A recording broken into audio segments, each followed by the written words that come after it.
Oh, hi everybody. Hello, hello, hello. Happy Wednesday. I almost said Thursday. It It's feels like a Wednesday. Thursday for some reason. Isn't It that weird? does. It How some does. people get on that same wavelength for some reason. And it's like I don't know why. It's Yeah, odd. It's it odd. is. It's weird. It's weird. What's happening? But hello. Yes, it is in fact Wednesday. Every day Let's is go. Chaplain Day to me. Every day is Chaplain Day in all of our hearts, Chaplain. Don't Mm, let Doug take that away from you, please. I'm touched. Lick my nose. They love when you lick my nose. Okay. Here we go. It's so cute.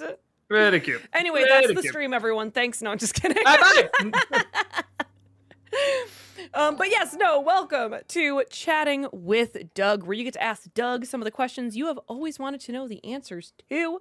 Let me go over the rules here, because I see we are already rolling on these questions. They are coming in. They are happening. Life is coming at us. We're at a level 4 hype train, all that jazz. So Choo choo. thank you, Chaplain. That was super necessary, and I appreciate it. He did that on his own. Awesome. I was just helping him. Mhm. You could tell. Instinct. Yeah. Anyway, first and foremost here, we give priority to the bit messages and super chats, since that is some real world money spent. Towards the end of stream, sometimes we have time for highlighted questions over on Twitch or regular chat questions over on YouTube, but save those questions towards the end of stream because you do not want to be repeating yourself over and over in chat. It's an easy way for you to get timed out or even banned if you're going to continuously do that, and we don't want that. You don't want that. So just hold your horses and save it. On the YouTube side of things, we prioritize super chats that are $5 and over. We get a large volume of questions, so this is just a way for us to prioritize and kind of figure out the order of questions and whatever, so that we can get to these non-paid questions. I swear, chat, we are trying to get to them. Also on the YouTube side of things, you'll notice sometimes that your super chat unpins from the top. That doesn't mean that it's gone. Too bad, so sad.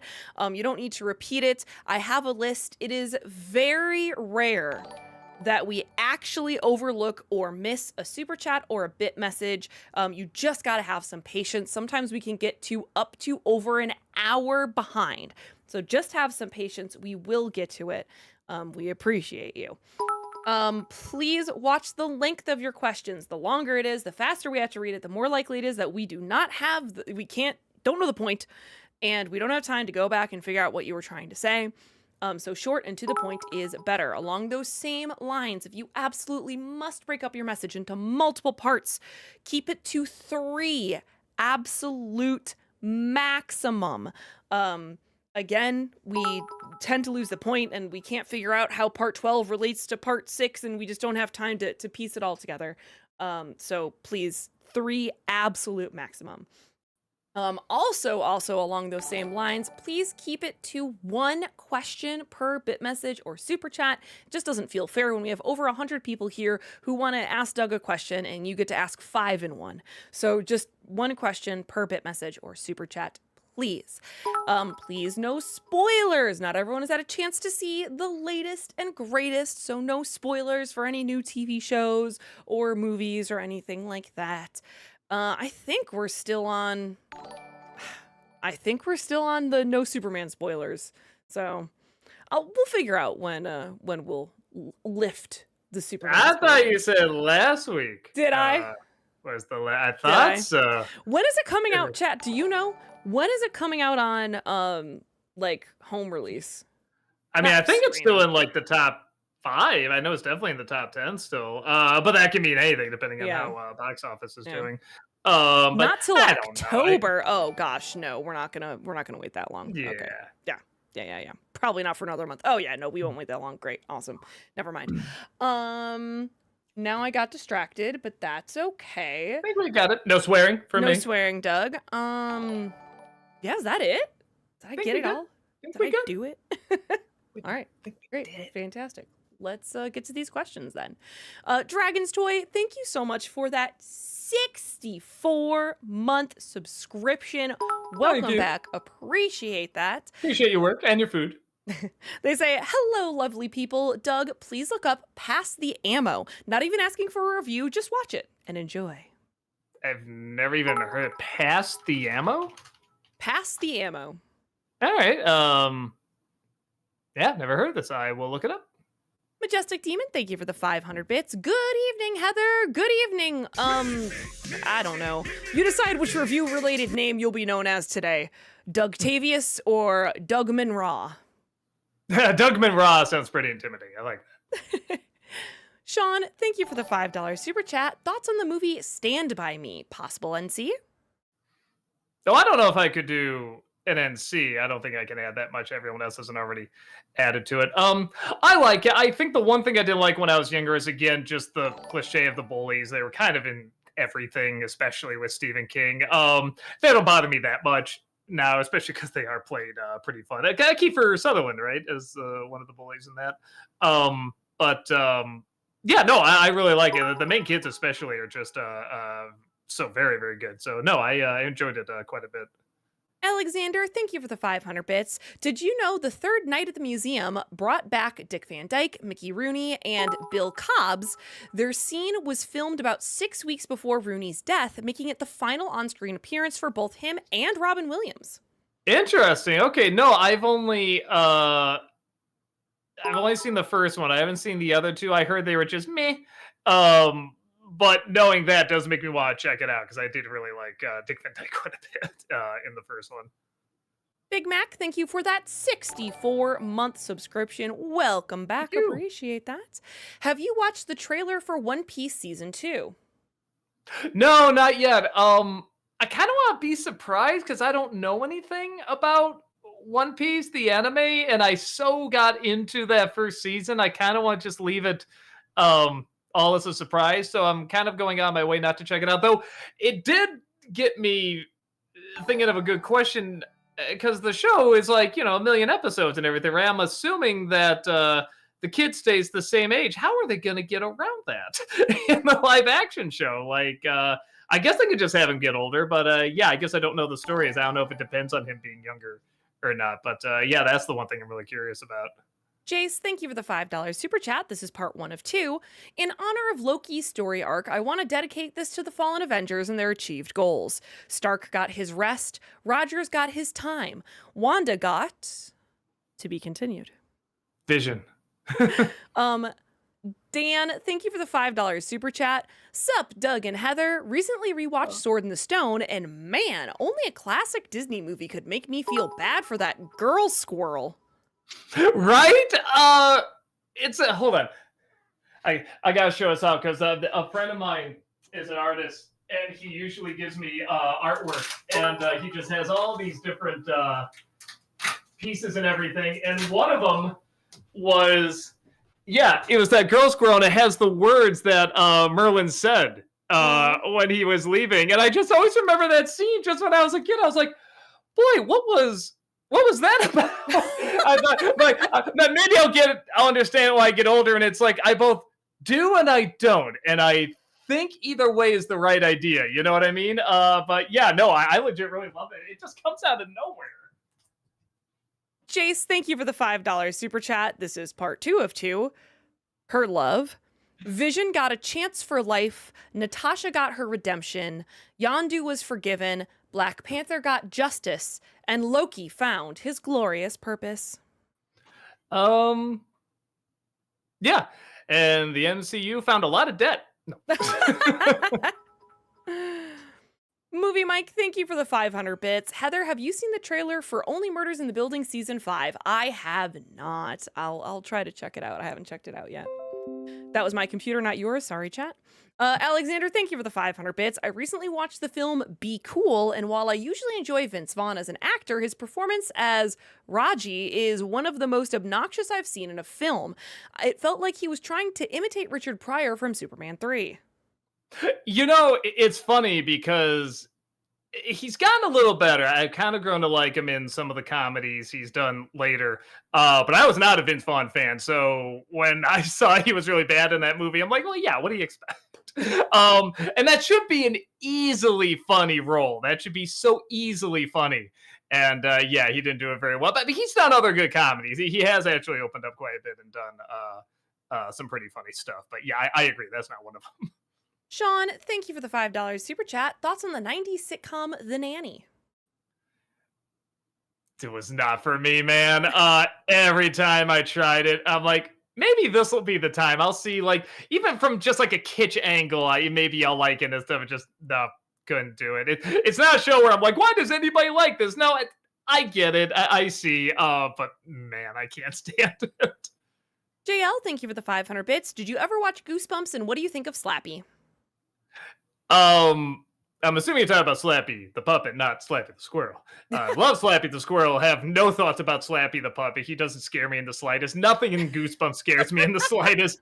But it is fun for how bad it is. Watching it, because I remember watching as a kid, be like, "This is awful. Oh, I can't watch any of this." And then when I revisited it for Fox Kids, we actually had a really good time watching because it was just so bonkers and so crazy and so bad. And I don't, and not in a like lazy kind of way. Like they are legit trying, and that's kind of the best kind. So yeah, I do enjoy it. I can't say it's good. Deshaun, thank you for the $5 super chat. Another celebrity you've never covered on the channel is Ice Cube. So what about a review for Anaconda, or are we there yet? Really? You're talking about Ice Cube bad movies? You can't think of any other ones to do right now? Well, so that with that, War of the Worlds, I'm probably gonna do a vlog review because again, we try to get physical media whenever we do an NC review. But you know, I was about to say, wasn't he in Tank Girls? No, that was Ice-T.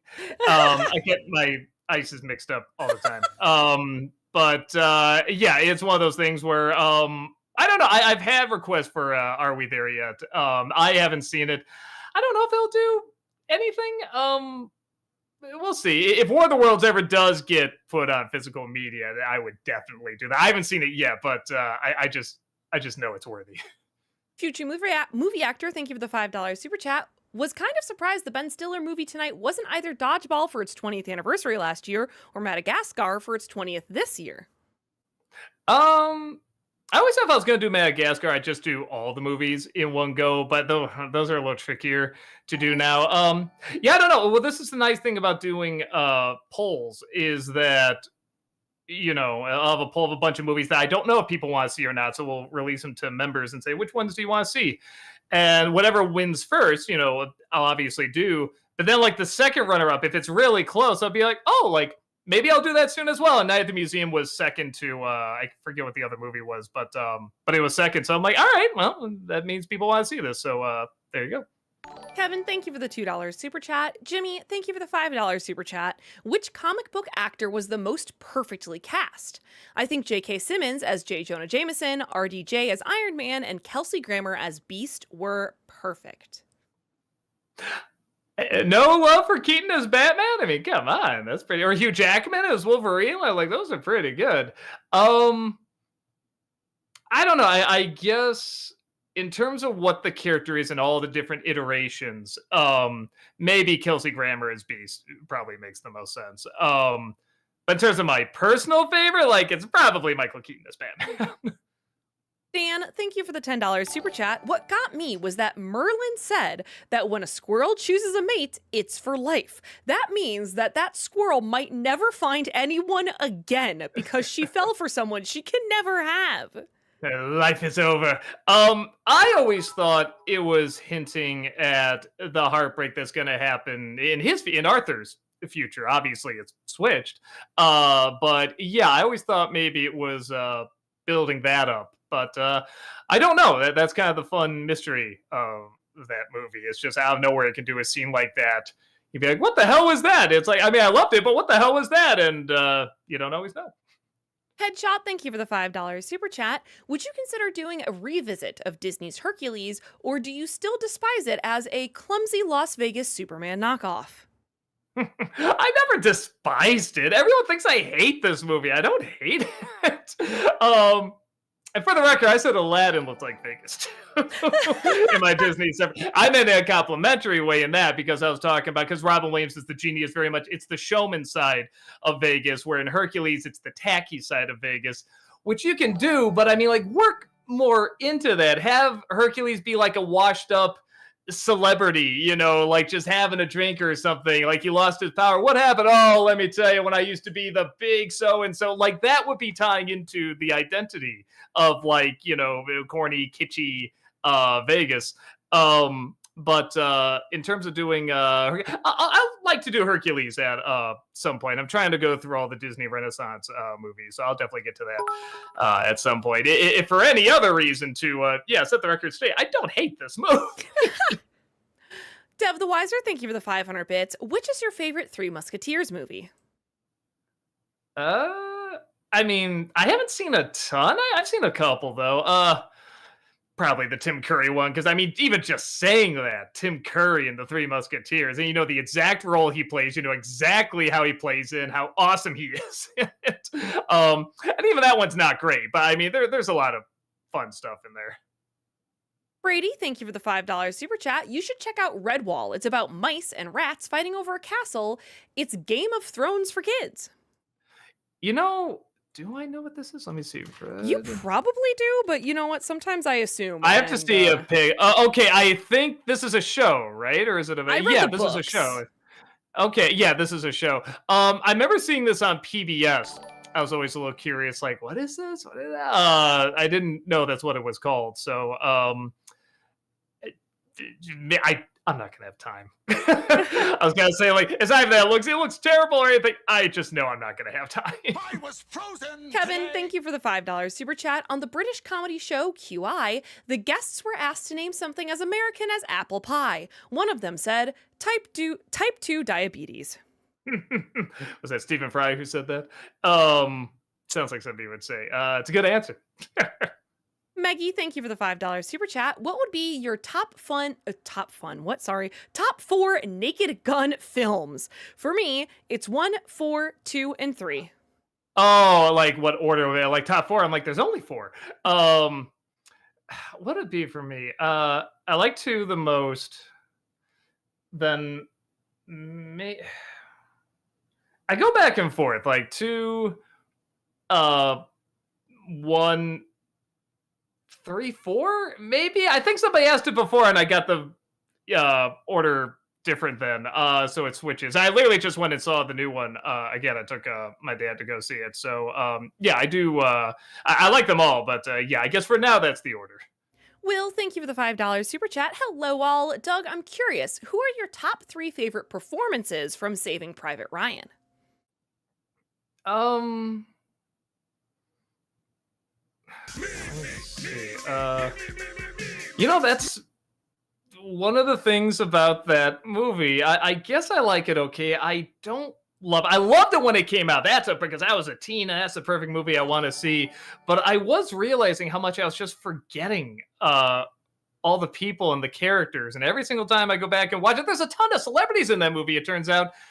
And even then, when I go back and watch it, I still don't remember them that great. And I do think that's a fault of the movie. You know, not that it's awful or anything. Like it's still good, but yeah, I think that is an issue. So I remember the one. I forget the guy's name. He was one of these actors that was gonna explode, and he never quite did. He wasn't a few things at the point. It's some. It's an Italian name too. Hold on. Saving Private Ryan. You know, nobody's bad. But oh, where is that dude? Yeah, Vin Diesel. Oh, Giovanni Ribisi. He was really good. And yeah, I mean, just all these people that are in this. I'm like, oh, that person. Oh, I do like Tom Sizemore. He's pretty good. I guess I'll say Matt Damon because that's only one I remember. It's fine. I'm looking. There's like Paul Giamatti, Vin Diesel, all these people, and I just don't remember them at all. And what's funny, I can see their faces there too. Yeah, I remember them in the movie. They just didn't write them interesting at all, in my opinion. They just seem written to have, you know, sad backstory so they can die, you know? Yeah. So, yeah, that was my thought. Maybe I got to see it again. I've seen it a couple times. Kevin, thank you for the $5 super chat. My 3 guesses are firearms, deep fried chicken, and pizza. For what the QI thing is? That what they're Yes, talking about? yes, Whatever American yes. thing. Okay. Good guesses. Kickflip, thank you for the $5 super chat. Years ago, you did a top 11 best episode of Batman the Animated Series. Off the top of your head, what would you say were some of the worst episodes of Batman the Animated Series? Was that last year I did that? I thought it was like years. I thought it was like 15 years ago. Years ago. It does Oh, say years years ago. ago. Sorry, my bad. I probably What are misread some it. of the worst?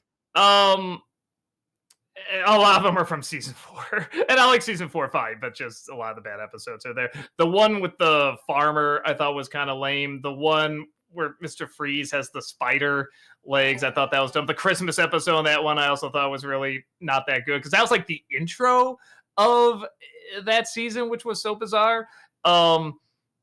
Aside from that, I didn't hate the Batman in my basement as much as everyone else did, but it's not good. It's not a good episode. I don't know. I'm sure there's others, but yeah, those are the ones top of my head. Kevin, thank you for the $5 super chat. Yes, I know pizza was originally Italian, but pasta was originally Chinese. So where does that leave us?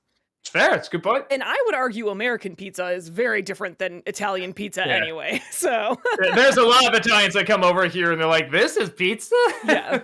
I will say, Chicago pizza. A lot of Italians do say, actually, this is pretty close." Sean, thank you for the $5 super chat. What did Barney and Rob think of the new Naked Gun movie? What scene/joke did they like? Oh, they really liked it. I mean, my dad, of course, liked all the wordplay, all the dad jokes. Big shock. And Rob liked the handing the coffee all the time. Thought that was a good running joke. And both of us really like when he's driving in the car and all the stuff gets in the car, then the windshield gets put back on. That was just so funny.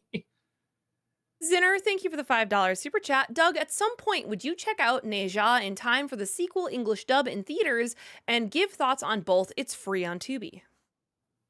Okay. I'll see what I can do, but I'm trying to catch up on stuff I just want to watch for myself, but also like stuff for Disney December. There's a lot of stuff that I would usually just watch like while I work out in the morning while I box. But a lot of them aren't streaming. A lot of the, like the ones I have left I have to do aren't streaming. I'm just like, oh shoot, maybe I can plug in like a DVD player down there or something. I don't know where I box, so I'll figure it out. But yeah, bottom line, I'm probably not gonna have time. But I am curious to see both of them because yeah, obviously some scoring some big numbers there. Kevin, thank you for the $5 super chat. Did either of you see all three I Know What You Did Last Summer movies? Nah, they never interested me, and they just don't sound like my thing. Yeah, I haven't seen them either. Majestic Demon, thank you for the 500 bits. So I finally sat down and watched Whiplash for the first time today, and holy sugar honey iced tea. It felt like a movie that didn't have much character depth, but the story was still incredibly engaging. And the performances, oh my god, I adored that film. It's earned a top spot in my top 15 movies, or favorite movies. Yeah, that's what everybody says, and I still haven't seen it. I gotta see it. It's just another one of those where I feel like I know what it's gonna be, so I'm like, but I'm sure it's not because so many people have raved about it, so there's gotta be something else in there that gets people talking about all these years later. So yeah, I gotta check it out. Dev the Wiser, thank you for the 500 bits. Do you prefer Alien 1979 or Aliens 1986?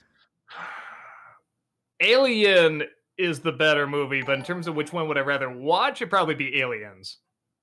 Kevin, thank you for the $5 super chat. Did either of you see all 3 Urban Legends movies as well? No. Nah, because it's from the makers of I Know What You Did Last Summer, so I said not interested.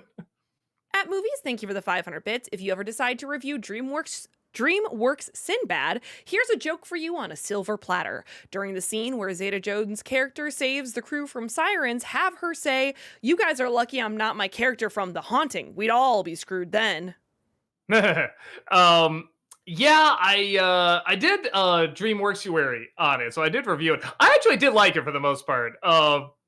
Some parts were a little lame, but just the villain, the animation on Pfeiffer's character was just so stellar. I could just watch that animation the whole time. Will, thank you for the $5 super chat. Disney December on the 2005 film Valiant. Yeah, that's always one on the list, and it always gets bumped back. I even started it at one point, and then like something else dropped that was like, I don't know, going viral or something. So I'm like, oh, okay, well, I gotta review this instead. Um, I don't think it's on the list this year, but it's always on there. Like, it always keeps getting bumped all the time. So we'll see. I'll get to it at some point. Case Sutherland, thank you for the $5 super chat. Is there a disturbingly graphic movie that was so effective it was great? Wolf Creek, Martyrs, and The Last House on the Left come to mind for me. Uh, what is it? Is it Eyes of My Mother? Is that what it's called? Eyes of My Mother.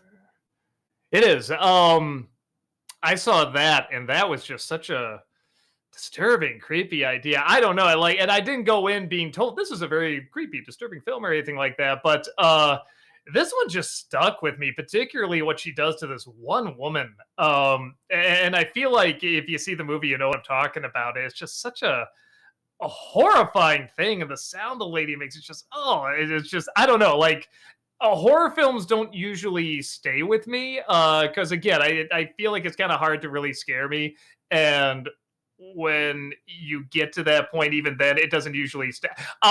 It'll stay with me in that, wow, how did they do that, because I'm so rarely scared how they do this. But in terms of something that really stays with me, like that was something that stuck with me. That was just like, it's still kind of chilling to think about. Dev the Wiser, thank you for the 500 bits. Do you prefer Blade Runner or Blade Runner 2049? I didn't see all of 2049. I probably should. You I still am one haven't of those seen all of 2049? No, well, okay, so here's the thing. I'm I ready. found out. I found out there's more of us than I thought. We're up there with the people that don't get into the Matrix. Uh, there's a big crowd out there that I do like Blade Runner. I think it's a good movie, but I do kind of agree with people when I say it's a little dull. It is a little boring. And I started the sequel, and again, I'm like, this looks great. It's just not grabbing me, though. So I kind of stopped. I didn't get that far in, but again, a lot of people say it's really good. I do want to see the updates. I want to see where they go within everything. So I should sit down and watch the whole thing. But yeah, that's the reason I haven't like rushed out to see it. And when that movie came out, that's when people were kind of coming out of the woodwork like, I kind of thought it was boring, But I do acknowledge it's a good film. It's well written. I mean, beautifully shot and everything. The world's amazing. But yeah, it's just one that I've never had a passion for. It's never been a film I've been super passionate about. Surprisingly, you think I would for my love of that type of looking film. JL, thank you for the 500 bits. Did you think this summer films were good or did you think they were meh?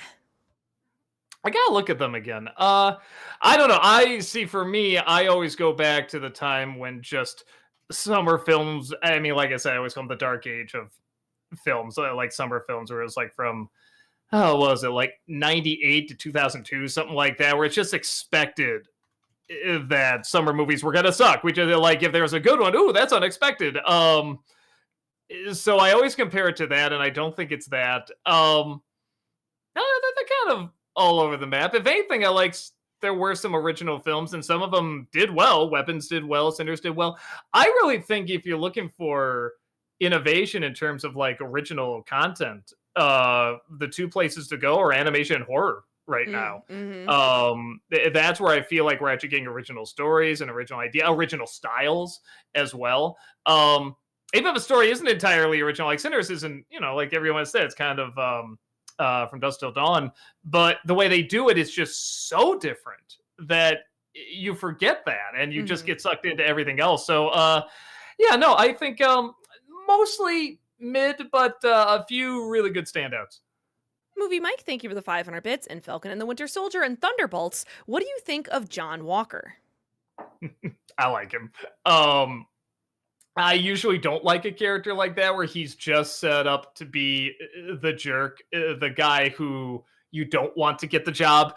But they wrote him pretty interestingly, and he's played really interestingly. I think that actor adds a lot to him. And I was even thinking, well, what do you do with this guy in Thunderbolts? How do you keep going with this? And how would he work with the team? And they handled it pretty well. I thought that character in both versions, Thunderbolts and Winter Soldier, were pretty good. Amanda, thank you for the $5 super chat. Hi, Doug. Would you ever review 2005 Dukes of Hazzard or Dude, Where's My Car? Both brain-melting stupid films. Yeah, I haven't seen either. I guess Dukes of Hazzard. I was like the trailers look kind of interesting. I never got into the show, but my that trailer might be, looks like it might be a little fun. And I just heard it was, like you said, dumb, just really, really dumb. And not a fun kind of dumb, just a dumb kind of dumb. So I don't know. One of these days I'll have to check out at least one of them. A lover of cinema, thank you for the 500 bits. After watching today's review, I have to ask, what are some movies that knew how to use Ricky Gervais? Uh, he does more TV than Hmm. movies. Ricky Gervais movies. Yeah, what are even some movies he's in?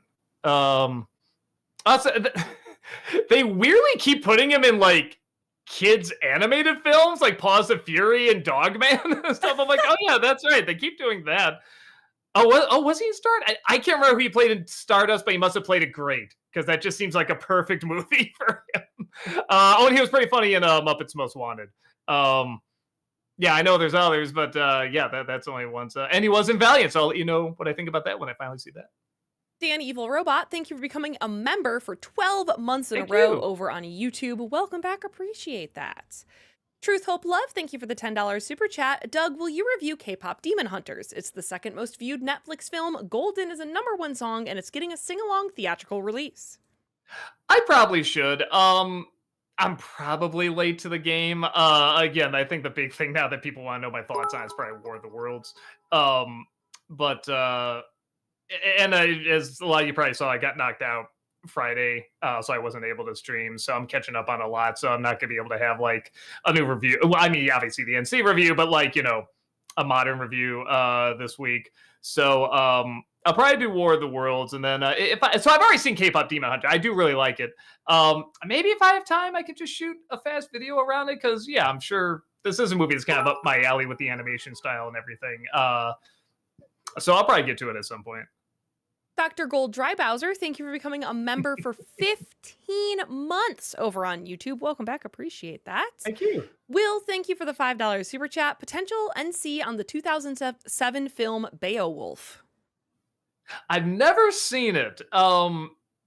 Rob saw it and said it's one of those where it's kind of so crazy and insane. It's fun. Like it's not good, but it's really crazy.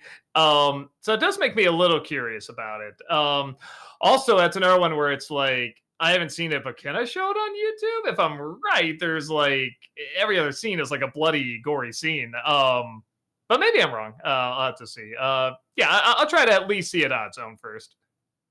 Jimmy, thank you for the $5 super chat. Thoughts on the 80s Thundercats? It's not as talked about as other cartoons from that era, but it's one of my favorites. Also, Mum Ra is a great villain. Yeah, so Thundercats I kind of have on the same kind of on the same level as like Transformers where it's like there's a part of me that's always gonna love it, and I know it's corny. I know it's so 80s, but it's so cool. It's just one of those where I'm like, am I really gonna get into the depth of these characters and what they're about? No, but the look of it, the idea of it, the music, that opening, music with the animation, everything. I'm always gonna have a soft spot for it. So anytime I hear like updates on the new Thundercats movie, I'm always like, ooh, because it's like I'm not gonna care if they get the character right of Lion-O or something like that. He just needs to be stoic. They all need to be just stoic. You know what I mean? And I'll be happy. So yeah, it's I'm always gonna have a soft spot for it. Will, thank you for the $5 super chat. Heather, do you remember the TV show Little Bear? And if so, what are your thoughts? I do remember Little Bear. I didn't like sit down and religiously watch it, but it was a cute show to have on every now and then. If you were to ask me like my favorite episodes or characters or whatever, I genuinely would not remember. I just like have a vague memory of Little Bear being on in the background every now and then, Movie Mike, thank you for the 500 bits. In one of my favorite Robot Chicken shticks, the Scooby Gang are investigating and Velma gets horribly injured. After they drop her off at the hospital, Fred says this: Velma faced 12 to 18 months of physical therapy with no insurance. While she's on that fun journey, we need someone to fill her role. Wow, Fred, nice to know two are concerned about your friend. I bet if I saw it, I'd be laughing very hard. Cypher, thank you for the 500 bits. Hi, Doug. Forgive me if I'm overstuffing here, but while I was watching Weapons, I couldn't help but notice the writing kind of felt similar to your style. The fluctuations between humor and scariness reminded me of some of the bits from your reviews and anniversary movies, like the rock biter of the critic scarier moments in Kickassia. For example, moments in Weapons felt downright Walkerian. So I'm not surprised you love the movie. I just loved that. Walkerian. Yes. That's funny. I like that. Or Right. Walker-esque. I certainly didn't think about that. I think Weapons is just a little bit better than my material, just a little bit. I don't know, But Doug. Kickassia, Weapons. yeah, pretty similar. Yeah, measure out the same. No, I do like. That's another thing I'm noticing with horror films is how recently is that they're balancing out humor really well, and it doesn't feel like as much as I like, like Get Out and Us and stuff like that. There were moments where it's like, okay, now we're gonna stop being a horror film. Now it's a comedy, and the best stuff with horror I feel like is when the comedy comes very naturally, and that's what I'm feeling like is happening with stuff like Weapons and Together. Together, I would argue, honestly, is a comedy, a horror comedy. I wouldn't say Weapons is, but they worked in a lot of the comedy very naturally there. And I'm all here for it, man. I love the avenue horror films are going right now. Terrifier obviously has a lot of comedy in it. The Smile films, yeah, no, I am all in on it. I know, guys. Thank you for that 64-month subscription over on Twitch. Welcome back. you. Appreciate that. The first 2 seasons of Hell of a Boss will be released fully uncensored on September 10th on Amazon Prime, along with a fully reworked pilot and official release of the soundtrack. Additionally, Has Been Hotel Season 2 is coming October 29th. They're redoing the pilot? That's interesting. A reworked pilot, so yeah. A reworked pilot. Interesting. I wonder what they're gonna rework. I mean, the pilot looking pretty good. But I also haven't seen. No, that's not true. I was gonna say I haven't seen it in a while, but I was showing my wife a few episodes about a year ago. It's like, yeah, it still look great. So yeah, I'm curious about all that. Will, thank you for the $5 super chat. Doug, in honor of the Oscars recognizing casting next year, what are your top 3 films with the best casts outside of your top favorite films? It's funny because I'm always like, oh, do they need to add more nominations? Come on. Casting's not a bad addition. Yeah. That actually is really, really cool. Best cast. Oh my God. It's funny. I go more to shows than I do movies. I think of like Parks and Rec. I think of Simpsons. It's one of those things where it's like I'd have to look at like just a lineup of movies because so many times you feel like the director kind of picks the people that they like, and how much does casting have to do with that as much as like the director kind of picking, like the Coen brothers, how many times do they use a lot of the same people? So yeah, I don't know. Oh, you know what? So about Coen brothers, Big Lebowski, that's a phenomenal cast. What up, JD? Thank you for the $5 super chat. Just saw Gendy Tartakovsky's Fixed on Netflix. It was basically Secret Life of Pets meets Big Mouth. Had great 2D animation. I give it a 6.5 out of 10. How about you? I haven't seen it yet. I am curious because I know that became the movie everybody kind of picked on, or at least the trailer was, because it did look so bad. And again, I was like, it looked bad, but again, this is Gendy Tartakovsky's done really, really amazing stuff, so I wanted to wait and see. No, I haven't seen like what the reviews on it are yet, or what the reaction is, and I also haven't seen the movie yet, so I will try to check it out. Alexander, thank you for the 500 bits. We all know what your favorite scene is in Dumb and Dumber, but what would you say is the funniest part of its sequel? For me, it might be the way Lloyd earns a hearing aid for Harry at the nursing home. Let me see. A lot of it's in the beginning. I do like gotcha. I mean, that is very funny, even though it was in the trailer and everything. I like that. I didn't get it when I first saw it, but then finding out that was Bill Murray in that hazmat outfit, whatever, that cracked me up. That's just so funny. Yeah, I guess I'll go with those. A lover of cinema, thank you for the 500 bits. Which DreamWorks movie do you like more, Megamind or Rise of the Guardians? Probably Rise of the Guardians. I like the visual style a little bit more. Movie Mike, thank you for the 500 bits. And Superman, what do you think of the speech he gives at the end about how being, how being human is his greatest strength?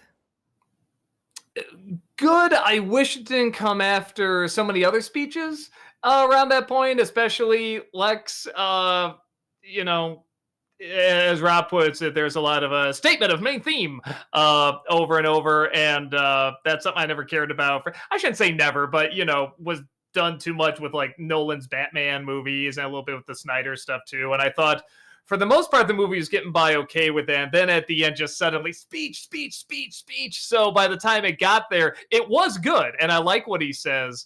But I do feel like it could have been trimmed down, and I wish it came before all these other speeches. You know what I mean? Bat Lord, thank you for the $5 super chat. Hello, what's your favorite bit or skit that you've done for a review? Mine is probably when you ran around in a Ghostbuster suit yelling, Casper!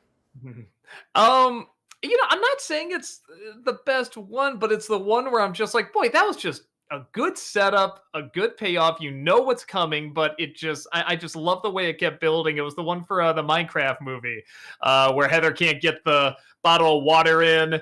But then someone can bring in a chicken and this big thing of popcorn and all this other stuff. And then I just love, are you chewing gum? I love and then when you come out, I mean, it just looks so great with the confetti and everything falling off.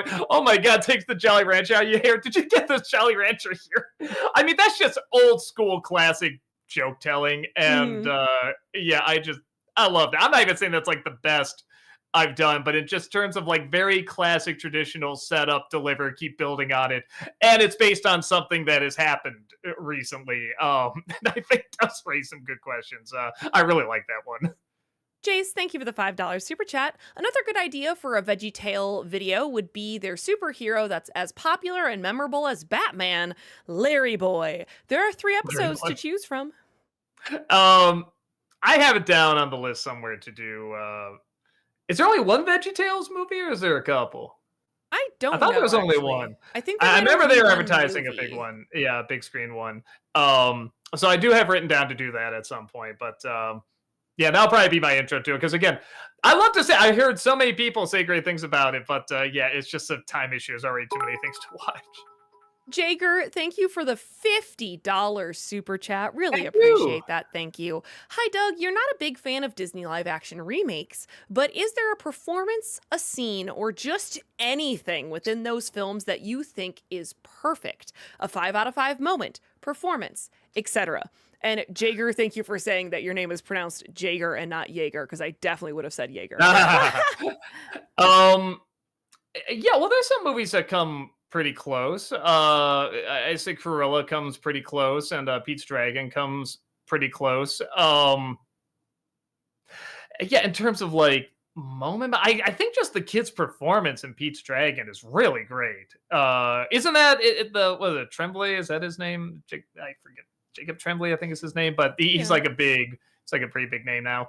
I know it sounds weird, but just the soundtrack in Cruella, I think is pitch perfect. And it's an odd thing because I don't know much about it, but like the fashion in Cruella was really cool. Yeah. I don't know much about fashion, but just like holy smoke, just the design of all those weird outfits. Yeah, where it was just so cool.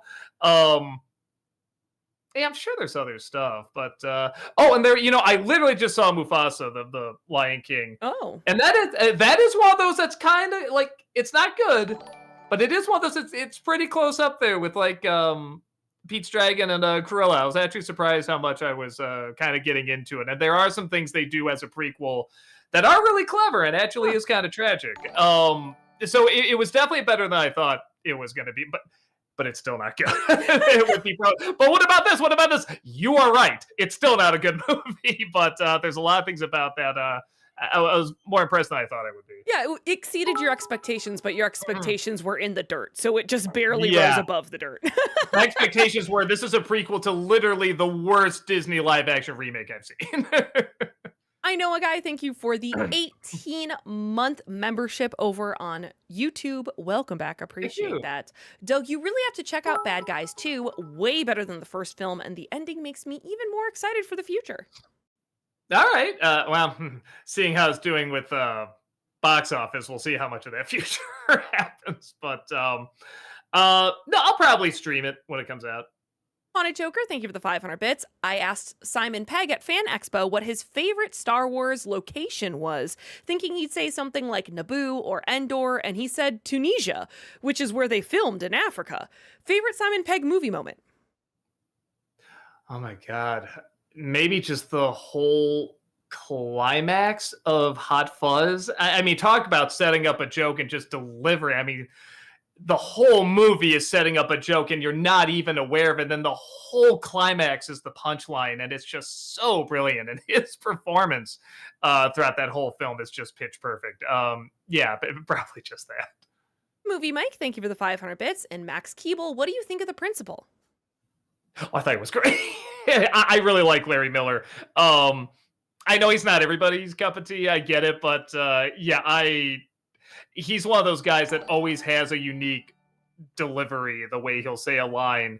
And I don't know. There's just so many. Everything in that movie is written like how a kid kind of thinks the world is working, like not seriously, but kind of in their fantasy mind.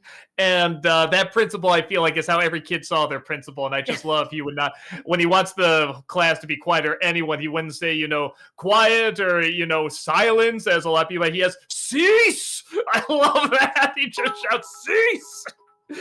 And only he could make it sound that funny. Majestic Demon, thank you for the 500 bits. Another film I recently watched for the first time, Watership Down. It was a very cute little film. I loved seeing the cute little wabbit get nearly strangled to death. In all seriousness, I enjoyed it a lot, but man, it's the definition of they don't make them like this anymore. No, well, have you seen Fixed? No. It's it's a very good film, and I knew going in what it was going to be, and I was still surprised. Watching, I think the big thing for me wasn't even like the fighting and the bloodier scene. It was the suffocation scenes. Those were the moments where I was just like, whoa, like the imagery on that is like nightmarish. But it's still very, very good. And again, it is very adult, but it, like, if your kid's tough enough, like, I think if they seek out those kind of movies, I do think it's good for kids. There's a lot of good kind of life lessons in there. It's definitely a tough love movie. But if your kid isn't bothered by that stuff, if they get into like, sort of the 80s dark kids films, I think that's right up their alley. Sean49 Doctor, thank you for the 500 bits. Hey Doug, if you ever decide to do a dark tune again, here's one called The Big Snit. It's about an elderly couple arguing over a Scrabble game while nuclear war breaks out outside their door. Sounds like When the Wind Blows. Yeah, I've never seen this. It looks like fun. Yeah, I'll try to check it out. I mean, Dark Tunes is more I just ran out of steam, and the fatigue doesn't really help it either. But it looks like a fun short, so I'll probably check it out. JL, thank you for the 500 bits. Did you know Hayden Christensen was in a few episodes of Goosebumps? No, I did not. Now I do.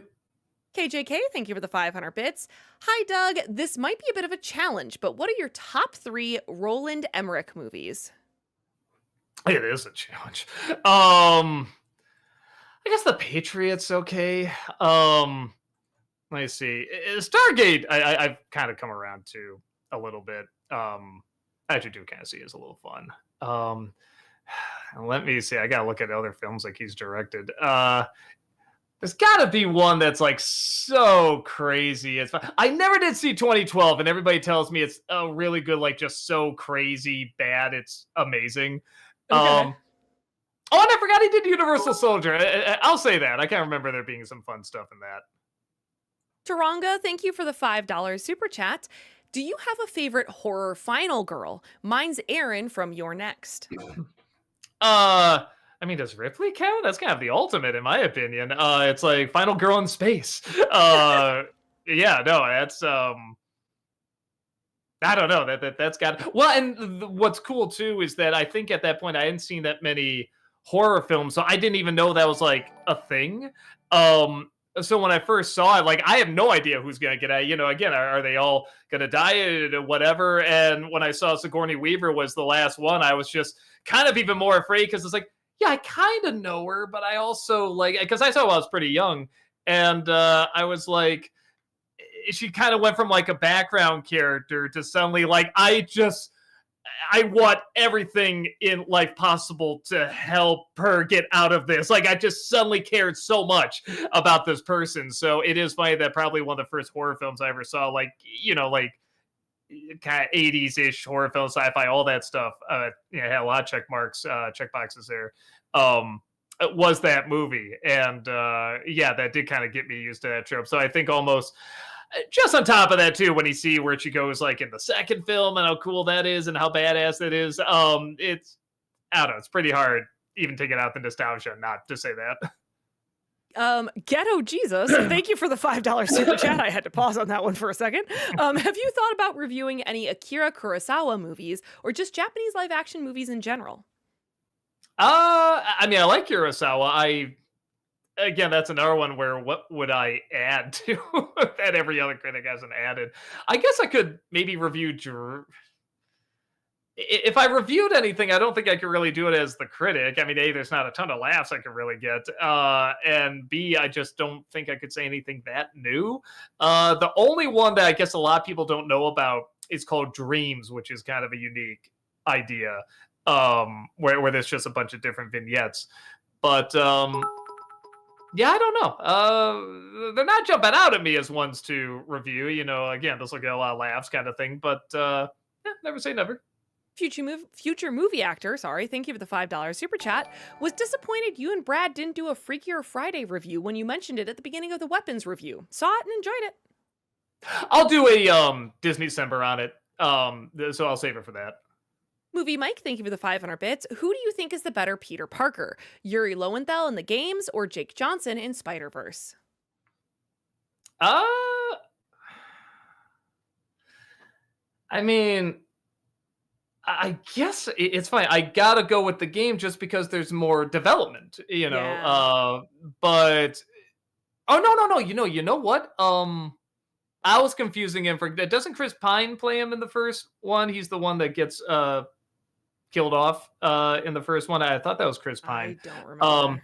but because I mean, I think we're talking about like original Peter Parker, and the one in the Spider-Verse movies that keeps going. I think he's like what they call it, sweatpants Parker or something like that, or I can't remember the chubby Parker. I can't remember, but the one that Chris Pine played, that really was like, man, this is how I imagine Spider-Man. This is how I imagine his personality and his voice and everything else. Like I feel like they really got that right there, even though he's not in the movie very long.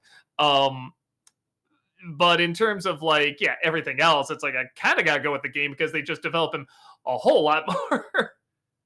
Kevin Lane, thank you for the $5 super chat. Kneel before Chaplin and Buster. Do the thing!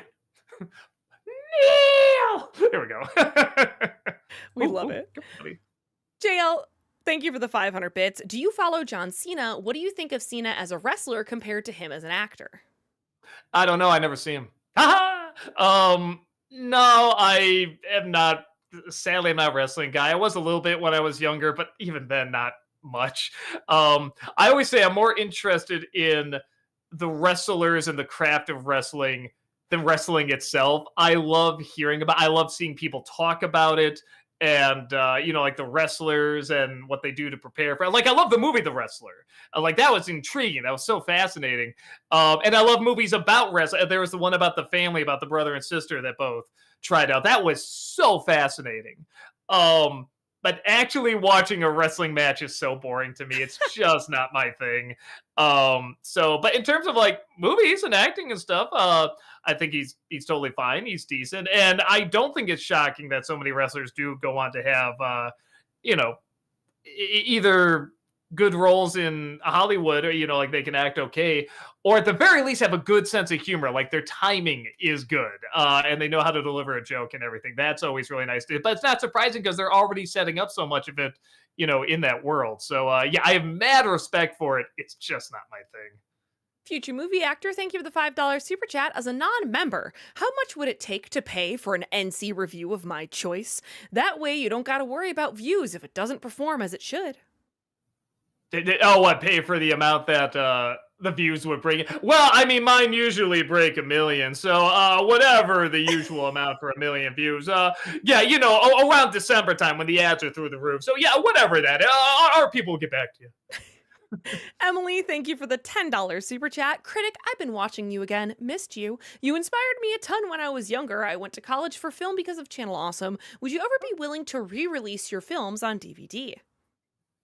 We'll have to see. We're talking about a little bit, but we also kind of like, I don't know, like sometimes they sell well, sometimes they don't. It just kind of depends. I don't know. We'll see. We talked about it. JRM, thank you for that 9-month subscription over on Twitch. Welcome back. Appreciate that. Hello, Doug and Heather. Hope all is well. Back at you. Lucas, thank you for the $10 through Super Chat. No message, but just the donation there. JL, thank you for gifting that sub to Movie Mike over on Twitch. Appreciate that. Thank you. Thank you. Movie Mike, thank you for the 500 bits. How would you rank these Marvel leaders? Captain America, Star-Lord, Mr. Fantastic, and Cyclops. Well, I mean, so wait, Marvel movies or just Marvel in general? They're leaders, as the leaders. How would you rank these Marvel leaders? Okay, so not in the movies, just Marvel in general, like comics, all that stuff is included. Okay. I'm assuming movies, but I don't know. They just said Marvel leaders, so. If we're going by comics, probably either Captain America or Reed Richards. If we're going by the movies, was it Captain America, Reed Richards? What were the other ones? Star-Lord, Cyclops. If we're going by the movies, then yeah, probably Captain America. Fat Boy, thank you for that 20-month subscription over on Twitch. Welcome back. Appreciate that. Animal. Oh, Animal.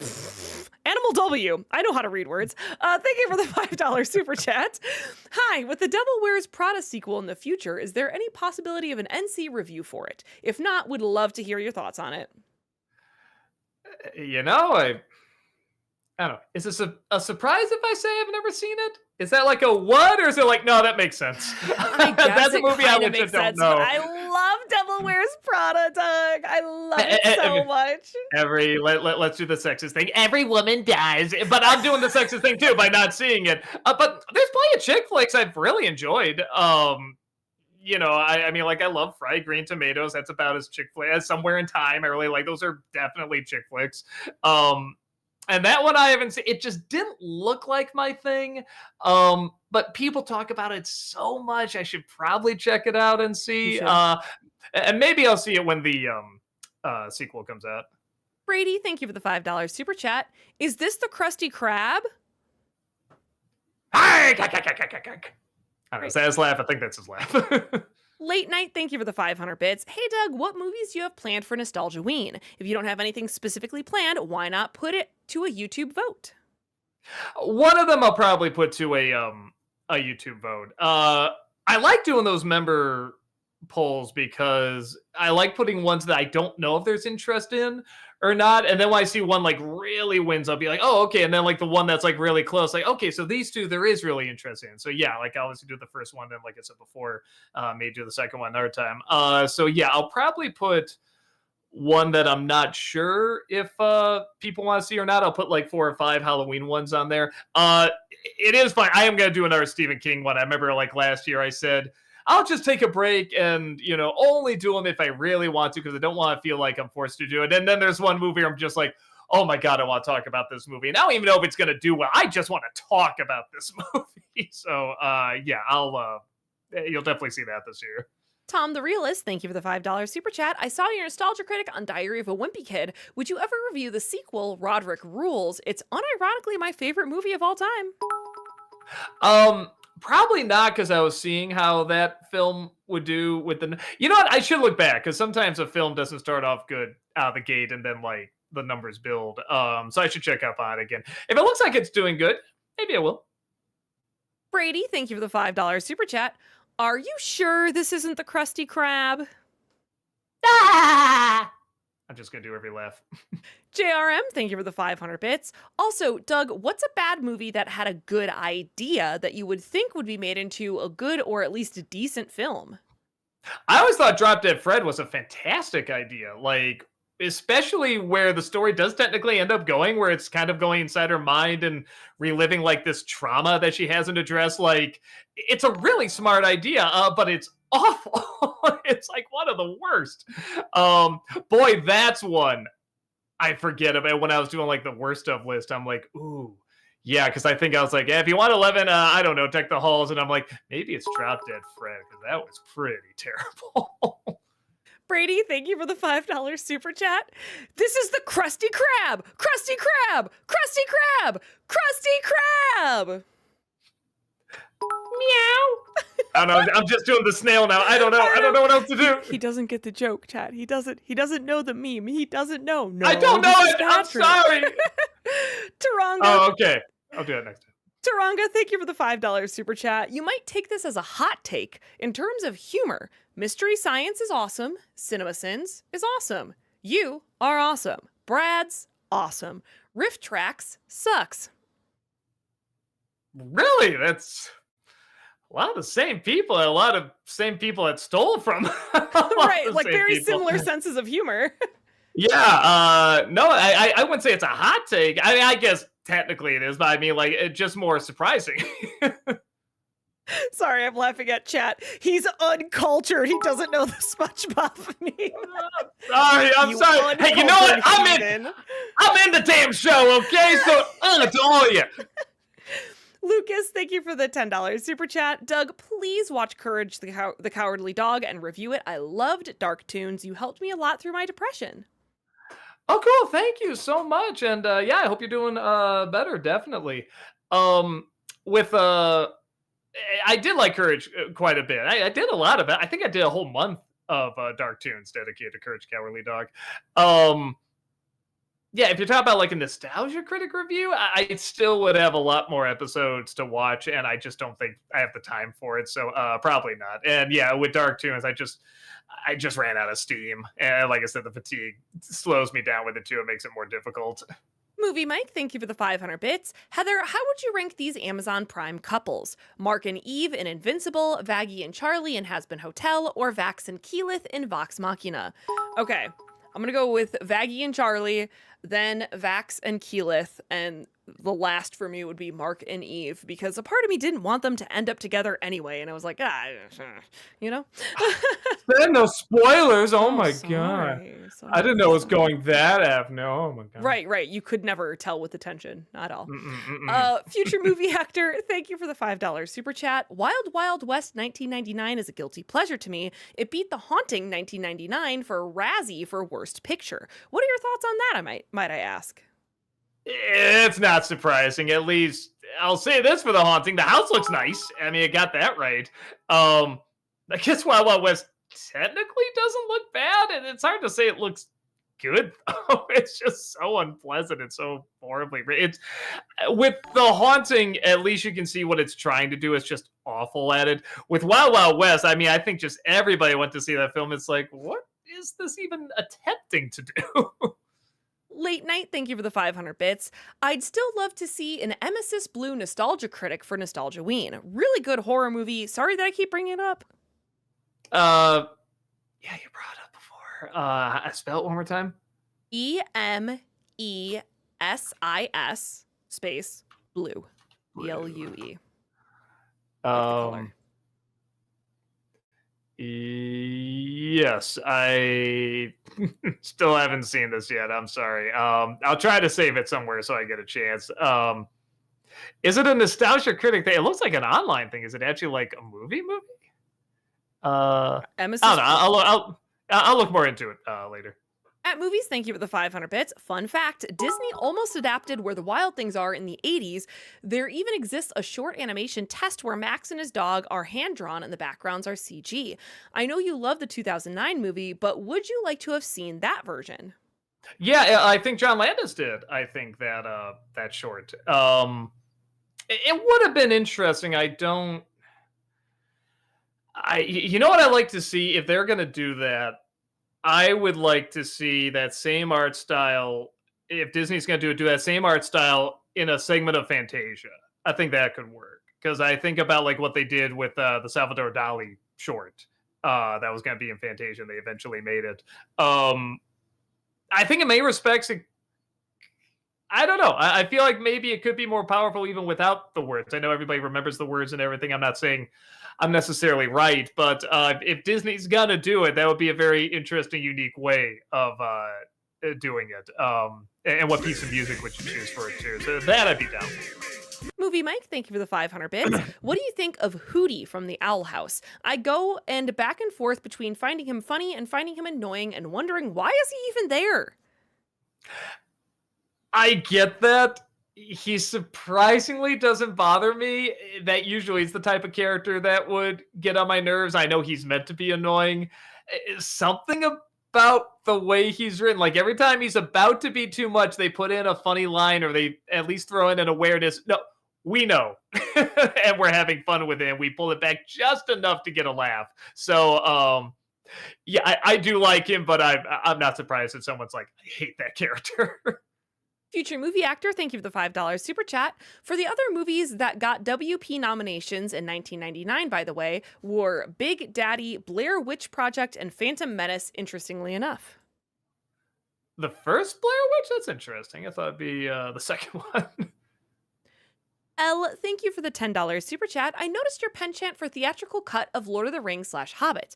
When do you think a film should just take the time to tell the story, and when should a film be edited down to a more manageable time? You know, this is the point where you say it's not really mathematical. You just have to kind of go by instinct. It is something where, as much as we always kind of complain about, audiences that they show beforehand, as a test audiences, sometimes they can be helpful. It depends on the movie. Test audiences are usually very good for comedies. So yeah, a lot of it does just go by instinct and what you want to do. If you want to just make your own film, like this is mine, nobody else's, you can do that, but you're gonna have trouble getting money. If you want a film that's gonna be a hit and you want to hit a lot of people and you want to get producers on board and stuff, like you got to do test screenings. You got to listen to how audiences are reacting. And that's not even saying that they're always right. But it is something where that does affect the storytelling. And there is a way to do a film that pleases a lot of people and, costs money, makes its money back and everything. And you can put in your personal touch. But it is a lot trickier. But yes, that is one of the reasons we don't always get, a ton of good movies. Either, it can work the other way too, where somebody can it be too much in their own world, too much in their own project. And it's like, okay, well, that one person who directed it liked it, but nobody else likes it. So I don't know. I guess that's a long-winded way of saying it comes down to instinct. And there is no right or wrong with that. It's just following what feels closest to a success. JL, thank you for the 500 bits. Little Bear was mostly on Paramount Plus. Unfortunately, there is no physical DVD release of all of it, like how most Nick shows have gotten released. Rocco's Modern Life and Exterta. All shows should have a DVD and a complete DVD release. You're right. I mean, I'm a big fan of physical media, so yep, I agree. JL, thank you for the 500 bits. Did you pick up Casper on 4K yet? And would you see it again on the big screen for its anniversary? Probably not on the big screen. I actually do have a pretty good memory seeing it back when it came out. Weirdly, I think it was like the last movie I saw before we moved, or one of the last movies. We were moving from Seattle to Rhode Island. And so I do have kind of even though like we didn't get into it, it wasn't our thing. It was still kind of it was nice seeing that big scary house, on the big screen and everything. And kind of what was new-ish effects. We never really saw CG characters that were moving very cartoony-like at the time. From scratch. It wasn't like Jim Carrey and they just make the face move. So I remember some good memories from that. And I think, again, a lot of people think like I hate the movie kind of thing, and I really don't. And I get why people like it, certainly, especially if you grew up with it.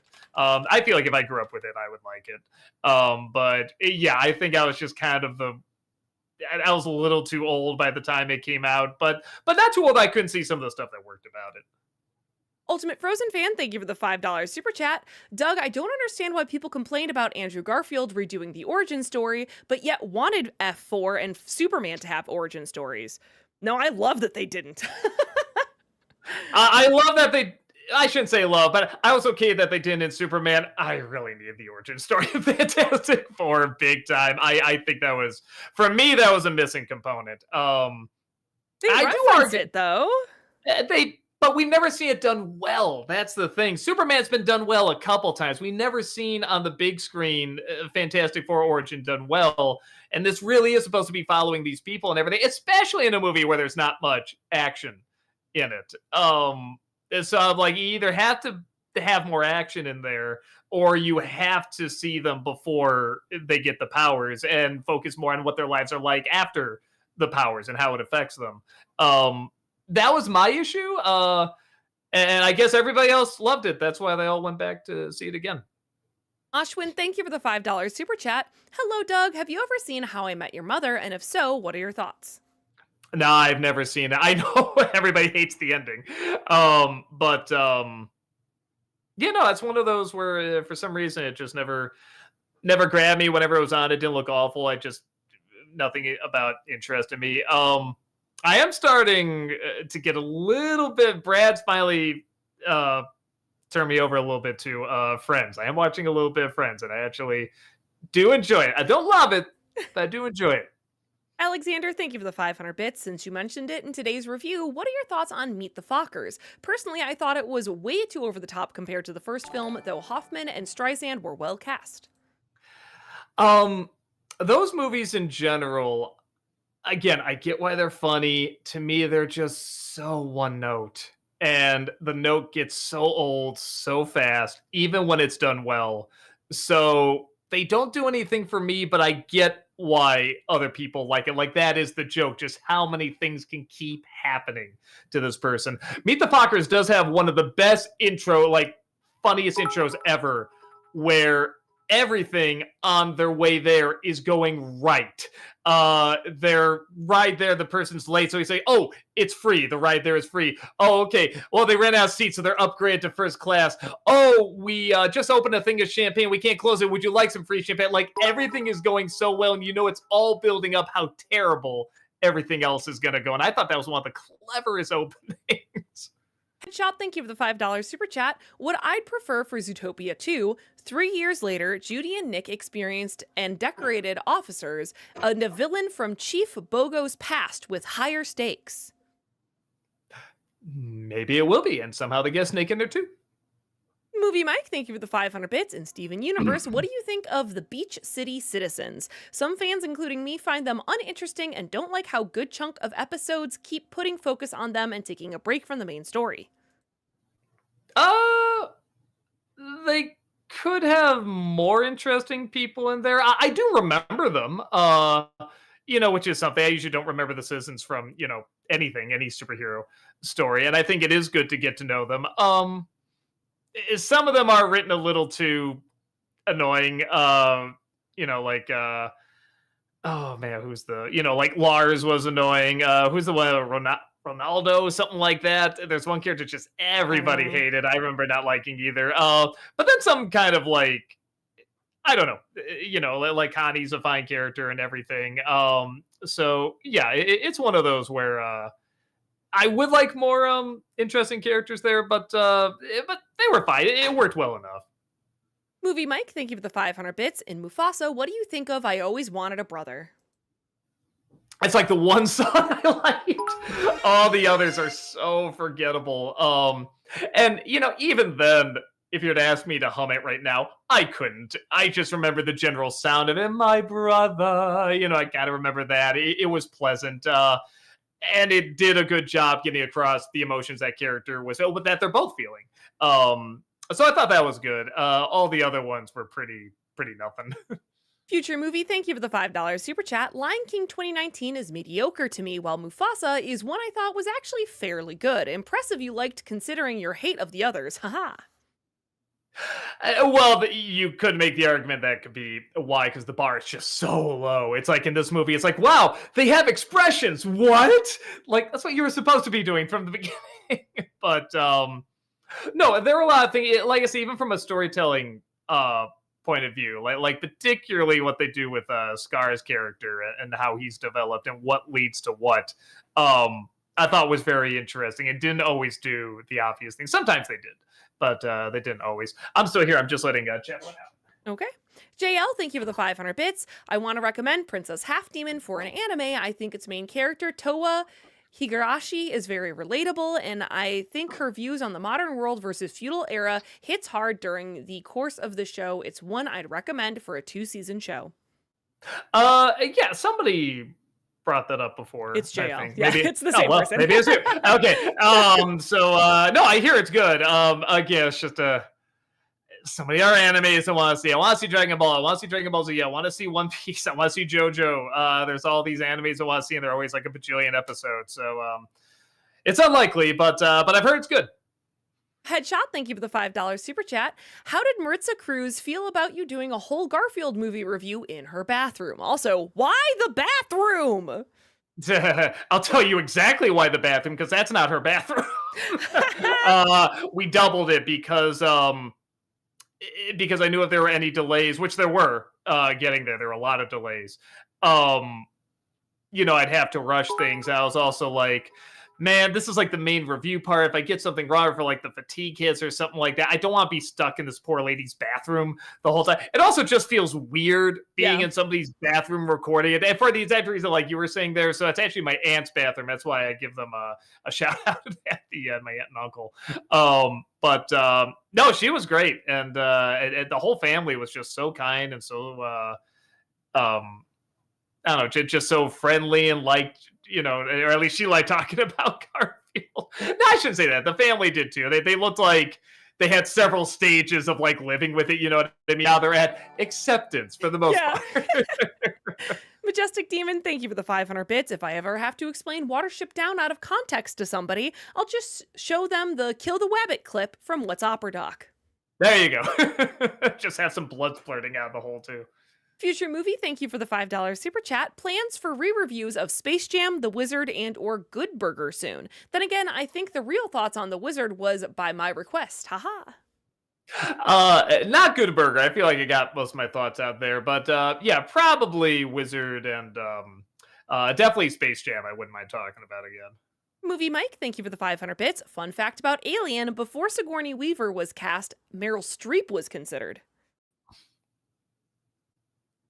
She would have been fine, but nowhere near as good as Sigourney Weaver.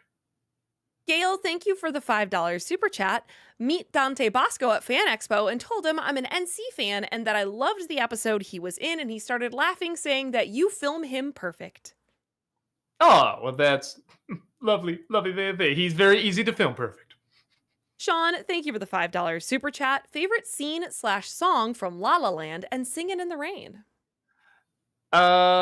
Sing in the Rain is probably just Make Him Laugh. Right? I remember the song the most. And I should say no. Actually, it's Singing in the Rain. Honestly, that song is great. Singing in the rain. Yeah, I mean, it's one of those where it's like you're so used to hearing it and seeing it, but then when you really think about it, it's like, no, that really is a wonderful number. And there's a lot of wonderful numbers in there. And then La La Land. Probably do not remember any of the songs from La La Land. No, well, that's why for me it's actually the musical moments is the moment when they're dancing to the sunset, probably that, and then just the very last bit where he's playing the piano at the end. I don't think there's any singing in those moments, but just the music was really, really cool, and the visuals were great. Ice Luigi, thank you for the $7 super chat. Have you seen the new Fixed movie from Gendy Tartakovsky since just released today? If so, what are your thoughts?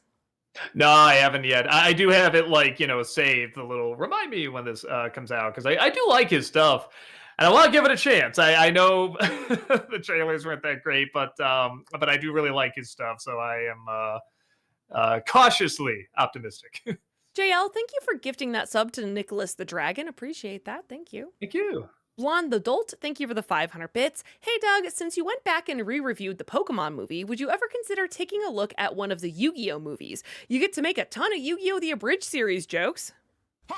I've never seen. Well, I guess I've never seen Pokemon either. But like, I have an idea what Pokemon is about. Yu-Gi-Oh, I got no clue. Heart I of the think Cards. even on I was gonna say like Kids WB. I think maybe it was you. Was it you who did that, or was It might have been Malcolm me. who covered that one? It might have Yeah. been me. So I remember looking at some footage. I remember hearing like some things about what it was about, and I just forgot it already. Where Pokemon's pretty easy to remember. So unlikely, but I am impressed we didn't get hit for Pokemon. That was really surprising Sean, for a copyright claim. yeah. Sean, thank you for the $20 super chat. I know Brad doesn't do much streaming, you. so can you write this for him? Snob Suggestions, Continental Divide with John Belushi and Fool for Love with Sam Shepard, Randy Quaid, Kim Basinger, and directed by Robert Altman. I can, but I think he is streaming again. At least I've seen some stuff where it's like Brad tries live, so I think he just started them up again. So check his channel. He might still be doing more. JL, thank you for the 500 bits. This is the Krusty Krab. No, this is Doug Walker. I'm not a Krusty Krab. No, this is Sandy. Is that right? Am I getting it right? No, okay. Blonde, I'm thank just you. gonna go through every character except Patrick. Thank you for the 500 bits, Blonde. Hey, Doug, what would you do if you were at a convention and then like 3 dozen guys dressed like you walked up to you and in unison reenacted your back credit card bit? I don't know. That would be scary and impressive and amazing at the same time. I was gonna say scream in terror, but honestly, I'd probably be aroused. Sorry, I don't know why that got me. That got me so good. Movie Mike, thank you for the 500 bits. Which movie do you think is worse, Fan4stick or Man of Steel? I think Fan4stick is definitely the worst film, but since I'm such a huge Superman fan, I dislike Man of Steel more. Fan4stick, I think, is worse because I can barely remember anything in it. I at least remember Man of Steel, and I remember some good moments. Some of the action scenes are really cool. I do like Henry Cavill as Superman, and who plays that again? Michael Shannon, was that his name? I don't remember. I like him as Zod. So yeah, like there's some ideas in there. Where a Fan4stick, I can't even remember what was happening in that movie. Blonde, thank you for the 500 bits. If you ever go back and re-review Batman and Robin like you did with Pokemon, how would you handle redoing the Bat credit card bit? You know you'd have to do something. I don't know. So that's why I know it's not going to be the next one, but maybe it'll be like the third or fourth, something like that. And because I know I got to do something, and the troll part of me just wants to go through the whole thing and never reference it, and just literally get to the end credits, everything, and just never come up. But I think people will be pretty pissed at that. But I'd be laughing.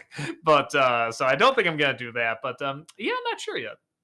JL, thank you for the 500 bits. I do also want to recommend Hollywoodland with Ben Affleck. I thought he did good as George Reeves. I thought he did a good job, and you can really relate with his George Reeves playing Superman feeling embarrassed about playing the part. Yeah, that's everything I hear about the movie, because I know he's not like the main lead in it or anything. He's more like a side story. Well, okay, that's not a side story. I know it's kind of about, that, what happened to him and everything, but I always hear that's the best stuff in the movie, and then nobody talks about anything else in the film. So I have seen some of the scenes like on YouTube. But I should sit down and watch the whole thing. I should see how it all works together. Future movie actor, thank you for the $5 super chat. Aside from Waiting on a Wish, 2 songs from Snow White 2025 I've listened to multiple times are Princess Problems and A Hand Meets a Hand. Princess Problems is the only one I kind of remember. Like, I don't know, it's just kind of bouncy and uppity Princess Problems. I mean, even just the words I remember, maybe because they're just 2 P's together, but 2 P's in a pod. But yeah, man, the others, they are so easy to forget. When you said Waiting on a Wish, I was thinking to myself, oh, was that from Wish? Was that like from something? I'm like, oh, it's from Snow White. Okay, and that just, yeah, not my thing. I don't remember them being the worst. I just remember them being very forgettable. Movie Mike, thank you for the 500 bits. Heather and Invincible, what do you think is J.K. Simmons' best moment? Think, Mark, think. No, I'm just kidding. Gotta go with He the doesn't meme. say that. He doesn't. Um, was it just last season when he just very beautifully delivered the line, I think I miss my wife? I was like, oh my gosh, it was so good. He did, I don't know. I loved that moment.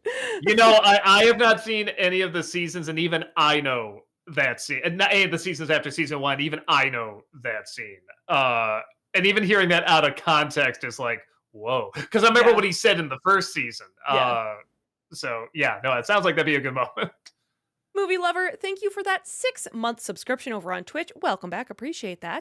I know you don't do dark tunes anymore, but one I'm surprised you haven't done yet is the Rugrats episode Chucky's Wonderful Life. It's basically the Rugrats equivalent of It's a Wonderful Life, even down to showing a dystopian alternate universe where chaos reigns supreme. If you haven't seen the episode yet, you should. Maybe I will. I never got that into Rugrats. Like, you know, I mean, I watched it when I was a little kid and everything, but I was more a Ren and Stimpy kid, so those were the ones I got more into. But I don't know. The idea of a dark Rugrats episode does sound kind of interesting, so maybe I'll check it out at some point. Razor the Reptile, thank you for the 500 bits. Quick question, do you have any intention to review some of the classic horror films from Nostalgia-ween, a la Friday the 13th, A Nightmare on Elm Street, Scream, Halloween, etc., or some of the more out-there movies like The Thing, 1982, or its abysmal prequel from 2011, The Fog, The Crazies, The Fly, 1986, or maybe even the original, or The Blob, 1988? Man, I didn't notice how many of these movies start with "the" before I wrote this all out. I've talked to it because I know Freddy versus Jason is like one of my most watched videos. So there is a part of me that's like, well, if I was to do any of those movies, I mean, they probably would do well. And I like them fine. I'm just not an expert on it. I'm not a huge slasher guy. Like a slasher film has to do something really different in order for me to get into it. And to a point where even Nightmare on Elm Street is not different enough for me. You know, like, and part of that could be like I just grew up with seeing Freddy everywhere and knowing the idea that he goes in the nightmares and stuff. But again, they're very impressive and they're very well done. I'm not going to say they're bad at all. They're just not my thing. So it's one of those things where I'm like, maybe I could do it and sort of like bring that point of view to it. Maybe, I don't know, because I'm sure the numbers would do great on it. But yeah, I don't know. I got to think about how I would tackle it. Alexander, thank you for the 500 bits. I finally saw The Waterboy recently. Much like Billy Madison, the biggest laughs were the more surreal moments, but there weren't nearly enough of them. Such a waste of great talent like Kathy Bates and Henry Winkler.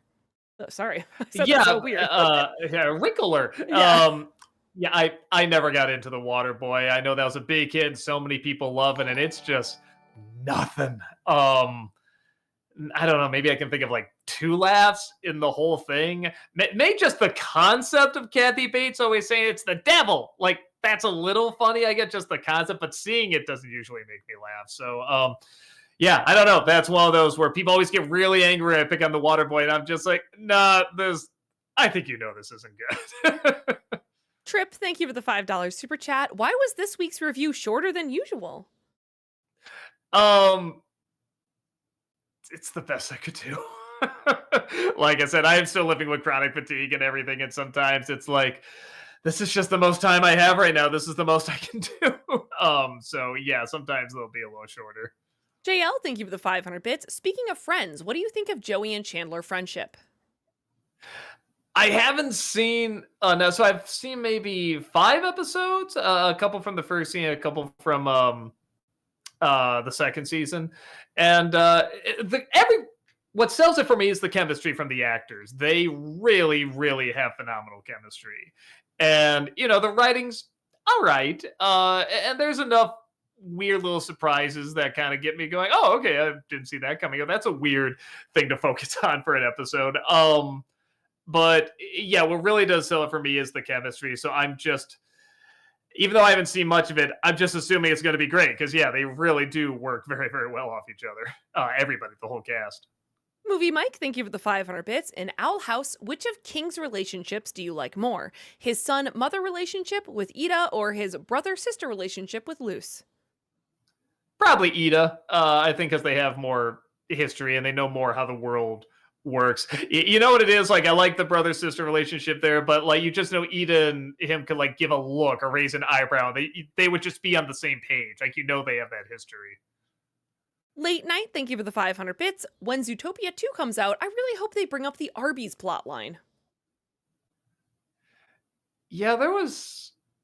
No, I don't know what that is. I was trying to think in my head, like, do I know what this is? This is probably another meme or a fan fiction or something like that. I'm just like, I don't think I know what this is. I'm not going to touch it. This is Movie Patrick. Movie Mike, thank you for the 500 bits. In Mufasa, what do you think of the villain? I guess not bad, not great either. I actually kind of liked Scar's father a little bit more because that is how lions work. The males just sit around, pretty much sleeping while the lioness is saying, "No, no, no, this is what we do. Just relax. You're a prince. Just relax." And it's like that is how they work, and I thought that was very interesting too. That's what made Mufasa a good leader. They thought, oh, to embarrass him, we're gonna put him with the females. You're the hunter now, haha, because you're an outsider, or whatever. And he actually learned both sides, being a male and kind of being like a female in this group here. I thought that was very, very clever. And that's what set him apart from like other leaders and what made him a good leader. So on top of other stuff. So yeah, no, that was the stuff I liked more. The stuff with the white lions, which has to be them going to Kimba. But yeah, I don't know. I don't remember them being bad, but I don't remember them being that. It's a terrible villain song. Was it bye bye? They sing bye bye. Like, oh, that is lame. The people that brought us Be Prepared and this one bye bye. Lucas, thank you for the $10 super chat. Do you know Anthony's animation talk? He is reviewing every Looney Tunes shorts from the Golden Age. The journey started in 2020, I think. It's so fun and well researched. You should check it out. Maybe. I want to say I actually did see it during the pandemic. Because I do like the history of a lot of those shorts. I like watching like the DVDs and stuff like that. I gotta look it up again, and maybe I have. If I have, I haven't seen a ton, but maybe I should look it up even more. Movie Mike, thank you for the 500 bits. Heather and Vox Machina, which Chromaclave member do you like more, Thordak or Rayshawn? I think I'm going to go with Thordak because he is just like a looming presence and has that aura to him as a villain and like the leader of the dragons that I really enjoy. Plus, Rayshawn is just like, oh, wow, she turns out to betray them. Who would have thought? Literally everyone. What a surprise. Oh, wow. I don't know. I'm going to go with Thordak. Sean, thank you for the $5 super chat. Please do an NC for 10,000 BC. That movie is just begging to be ripped apart. Yeah, that's another one I haven't seen. And that's what I hear. I hear it's really bad. I mean, but how do you screw that up? I mean, I remember hearing like there's no talking in the movie, right? It's only like cavemen and everything. So shouldn't it be interesting? And somehow they made a really bad movie out of that. So maybe I should check it out. Jager, thank you for the $10 super chat. Do you enjoy the films of Wes Anderson? I rewatch your Disney December of Fantastic Mr. Fox a lot, and I'm interested to know if you like his films. Moonrise Kingdom is my favorite. I liked them. I didn't love them. I was intrigued by them, but I think the style was always getting a little tiring. And every time I was like, oh, I'm not going to see this one. They're all kind of the same. I would usually see it and like it. But again, I wouldn't love it. But that Fantastic Mr. Fox, like I said, that really did make me go back and question things about what these films are doing. The idea of like nature versus, choice, instinct versus, actually making a conscious choice to do something. And the movies are different when you go into it with that mindset. There's still plenty that have like problems to them and everything, but they are better if you go in like always sort of analyzing, well, which is it now? Is this just how the person is, or are they making a conscious choice to be this way? Kind of nature versus nurture. So I do like them. I haven't seen the past like, I don't know, 3 or 4 or something like that, so I'm pretty behind. But I've heard they've only been recently anyway. So, but I shouldn't say unless I've seen them. Adam, thank you for the $5 super chat. Any plans to revisit your review of The Wall? We've talked about it, like maybe one of these revisit things. Just a straightforward one. were to do it. And I feel like I'd have to make a joke about like the backlash that the other one got and stuff like that. But yeah, it would be nice to do a review where people know for a fact I do like the movie. Right. So yeah, but might be an idea in there. Movie Mike, thank you for the 500 bits. You said that in the first season of Amphibia, you thought the only really interesting part was Sasha, so I was wondering, is she your favorite character? And if not, who is? Yeah, boy, who would my favorite character be? Um, her and that I forget his name, the frog guard that's with her. Were pretty great. That's a great duo. Um, yeah, I don't know. I do like Pop quite a bit. The father frog. I know it's gonna sound weird, but I really like her mother in that show in the last season, where it's just like the creator's mother, and she acts like the creator's mother. She's not like that much of an actress, but there's just something so genuine about the way she says her lines, and I love it. And they're just off enough in like the most enjoyable way that I really, really got into. Every time she popped up or would say a line, I kind of got a big smile. Big Mac, thank you so much for gifting those 5 subs over on Twitch. Really appreciate Thank that. you. Thank you. Movie Mike, thank you for the 500 bits. In The Boys, what do you think of The Deep? Um, Keeping in mind, I think I'm behind by like maybe 2 seasons, something like that. I like him. I mean, about as much as any of the other characters. I think he's pretty funny. He's obviously the easiest to make jokes about, because of what he's satirizing. But yeah, no, I think he's a fun character. Blonde, thank you for the 500 bits. Here's a suggestion. Then have Batman be on the phone with the Bat Bank, who's frozen his card because of suspicious purchases. And the teller is like, okay, is this order for rubber bat nipples you?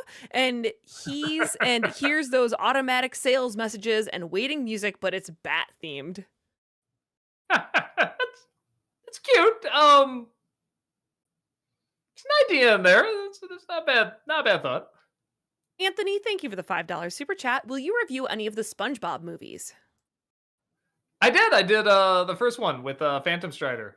The ones after that, if I did, I would have to bring him on for those two, because again, I'm not a SpongeBob expert, as you can clearly see, with the instant reaction I had to that meme.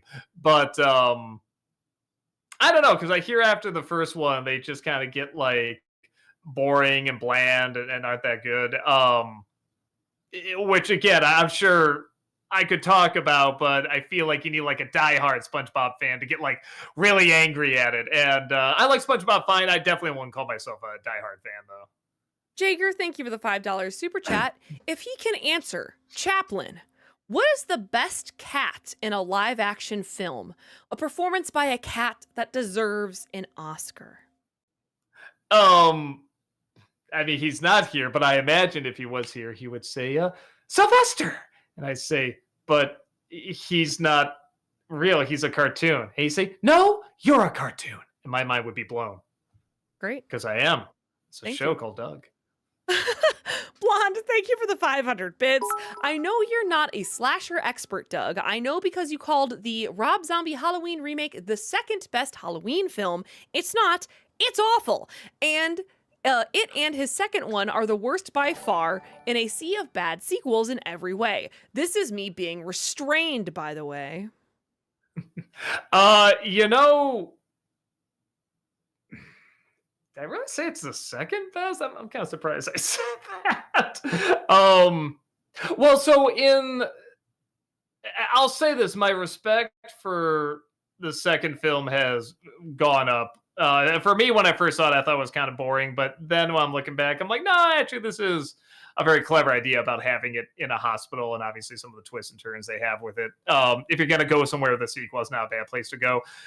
3, I like a handful of scenes I love in 3, but it's boring. It's so boring. But you could say that's still better than Rob Zombie's Halloween. Like that would be, probably a legit argument. So I'm kind of shocked I said that. Maybe I wasn't in the right headspace then. Movie Mike, thank you for the 500 bits. In Friends, what do you think of Joey? He's one of my favorite dim-witted sitcom characters. Again, fine for now. Again, I haven't seen enough of it to really be like ooh, I love this guy, and I know what his reaction's going to be. Like I haven't quite seen enough. But I'm sure the more I watch, I'll agree with you. Triangalila, thank you for the $2 super chat. JL, thank you for the 500 bits. In Spider Man No Way Home, what do you think of the three Spider Men interacting together? I loved it.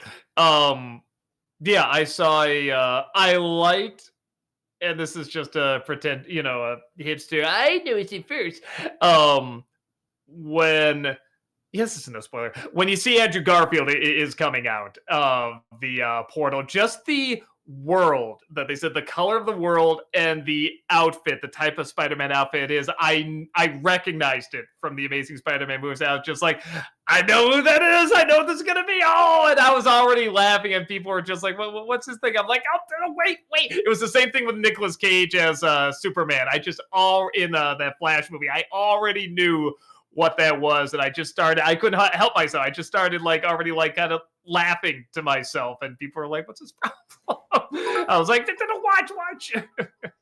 Sean, thank you for the $5 super chat. Thoughts on Batman the Animated Series episode The Underdwellers? The Sewer King is one of my least favorite villains on the show. He's just obnoxious loudmouth. He's not one of my favorites. There is always something to, when you see like, especially on a big scale, like, child cruelty, you're always going to be like, "Ooh, get that guy." But yeah, I don't know. There's always something about a psycho that manipulates kids and stuff like that you're just like, oh, what a, you do want to hate him so much. And he had like a weird costume and the cape and everything. So I don't remember hating him too much, but I don't remember him standing out a ton either compared to all the other Batman villains. Sean, thank you for the $5 super chat. Favorite scene from Finding Nemo? Uh, I love after the gal, the whale, the whole thing about trust and trust me, and I can understand what the whale's saying, everything. When it spits him out, he goes, "Thank you," trying to speak whale, and she just goes, "Huh, wish I could speak whale." I love that because you legit don't know if she really could or not, or if she just forgot it. Like she could have just been totally making that up and not know it. I thought that was really, really funny. JL, thank you for the 500 bits. Bat credit card. Also, do you hate watch Batman and Robin sometimes? No, I love watching Batman and Robin. I always say any like 5 minutes of that movie is hilarious. It's so funny. It's so batshit insane, and it is supposed to be. But anything outside of 5 minutes becomes boring.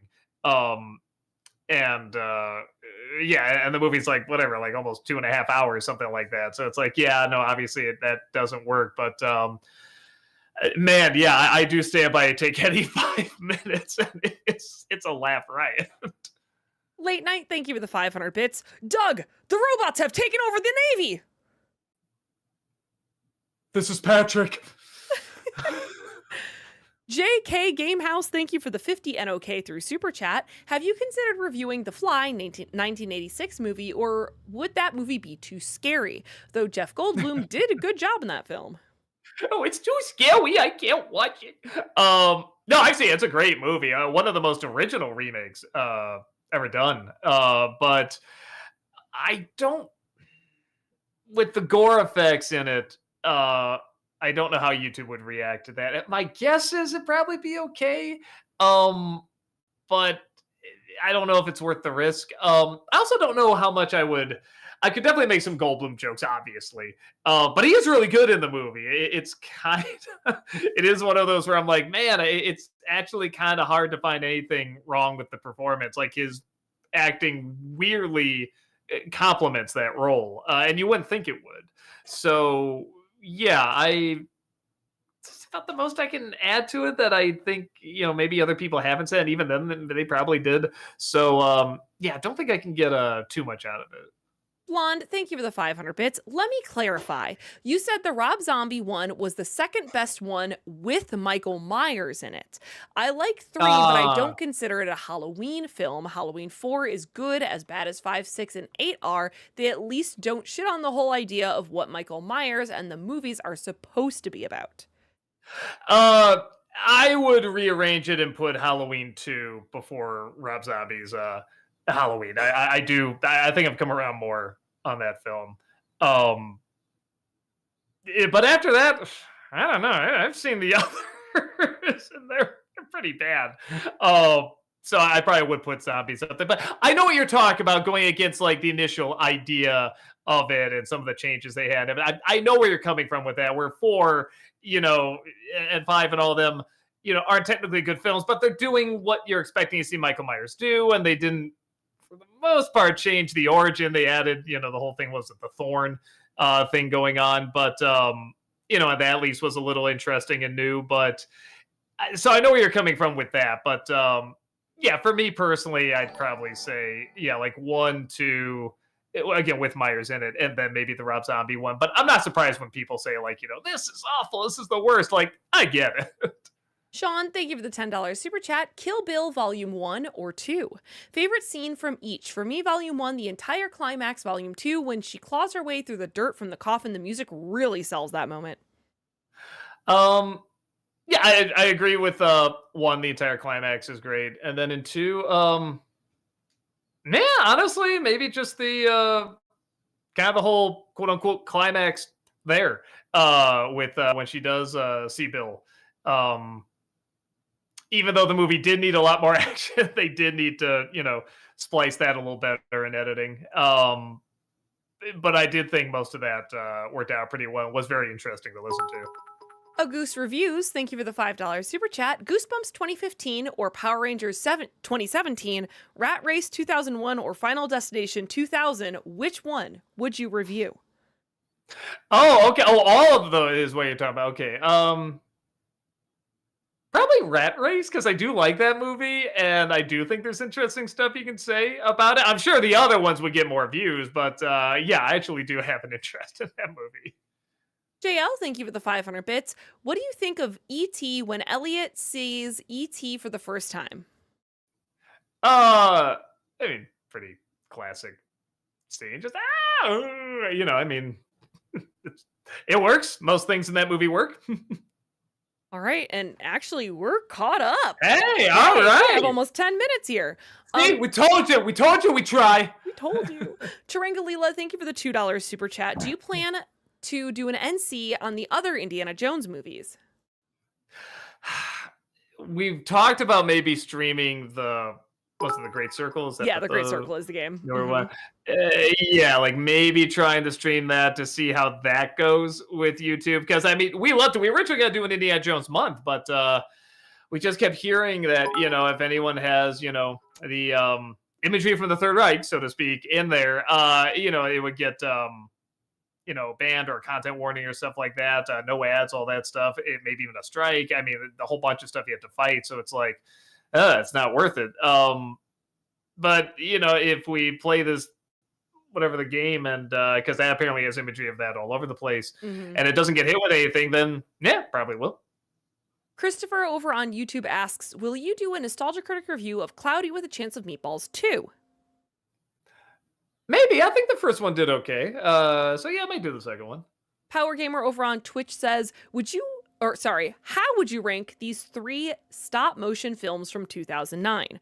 Coraline, Mary and Max, Fantastic Mr. Fox. Boy, that really was a good year for stop motion, wasn't it? Yeah, right?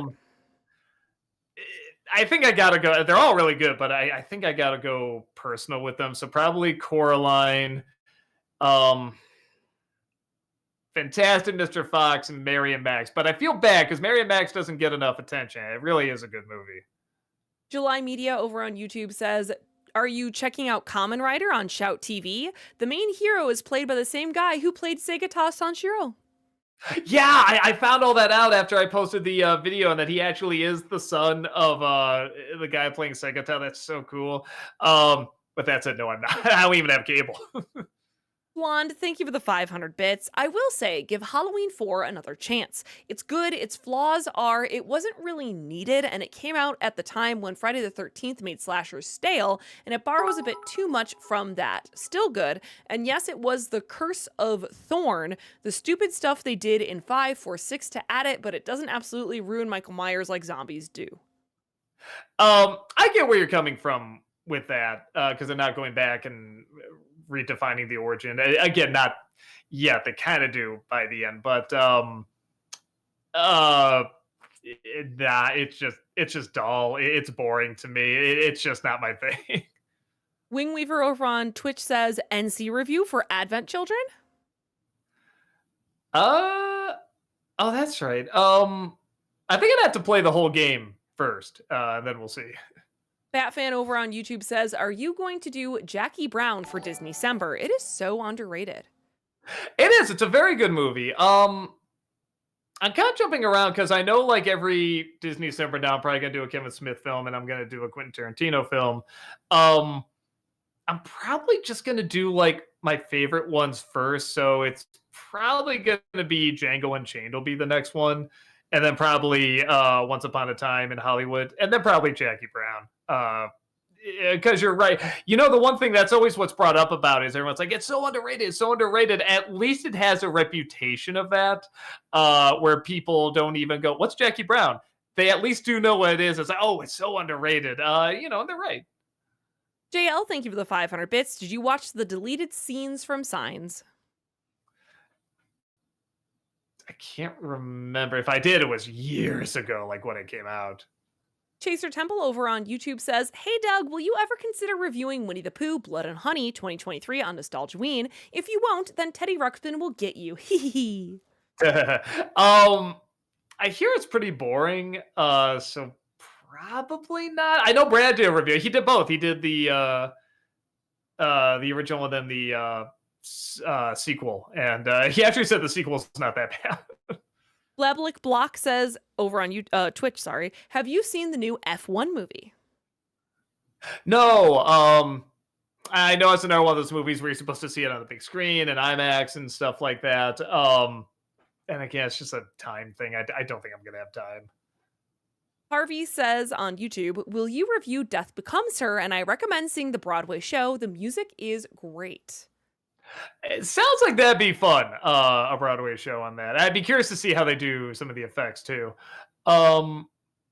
Maybe, I don't know. That's the one David Kep script that I can say this is a great script. You know what I mean? Yeah. Even Jurassic Park has a lot of like stupid stuff in there. It's really Spielberg that makes it work. You know, and then the Crichton original story. But yeah, that's a really, really great script. It's a really great movie.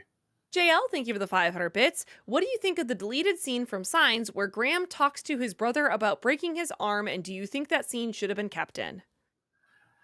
I don't think I saw it. Again, if I did, it was years ago. So yeah, I'm sorry.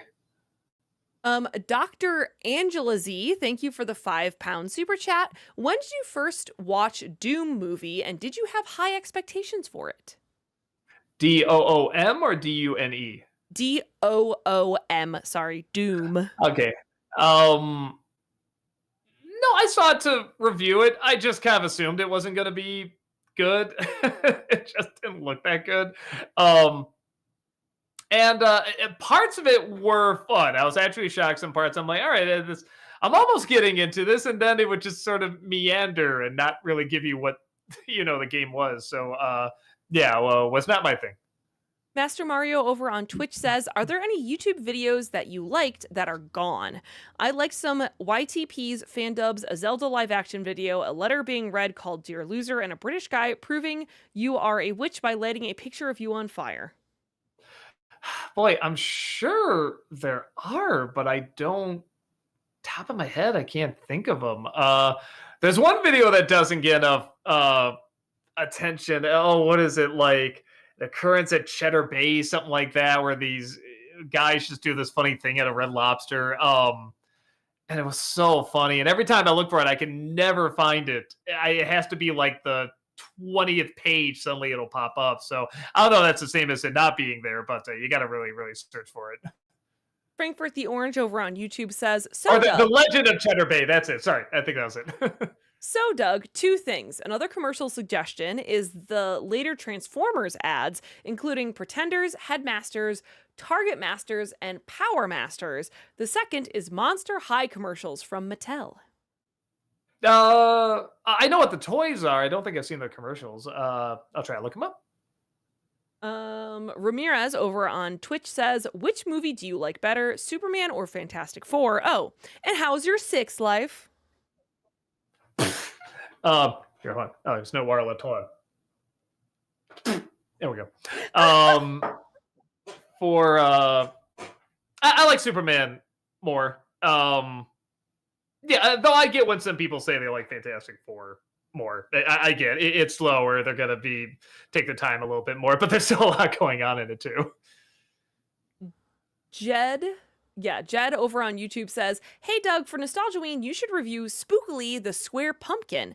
Yeah, it's a classic Halloween children's movie, and I think it would make a great Nostalgia Critic review.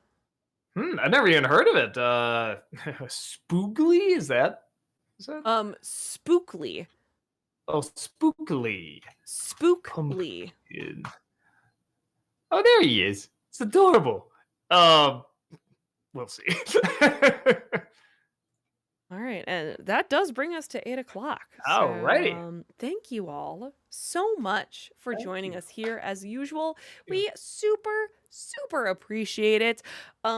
Tomorrow, Malcolm will be here on Twitch, but he is changing his time. So don't come back at the usual time. Malcolm will be here, I believe, from 3 to 7 tomorrow on Twitch, instead of his usual 6 to 10. So come hang out then, not his usual time. And Doug should be back on Friday. Again, Thank you all for your understanding. Sorry. You know, sometimes that. chronic fatigue happens. So thank you for your understanding and being willing to just roll with it. So it was the first time in a while where it actually knocked me out for like hours and took me out for the whole day. So it's been a really long time since that happened. So I hated canceling that. But yeah, I've been doing good this week. Everything should be good. So yeah, definitely tune on in. And we'll do more of that again. Yes, thank you. Thank you for being so understanding about that. Yeah. All right, everyone. Have a good rest of your evening. We will see you all later. Thank you so much. Bye. Bye. JL, thank you for the 500 bits. Thank you.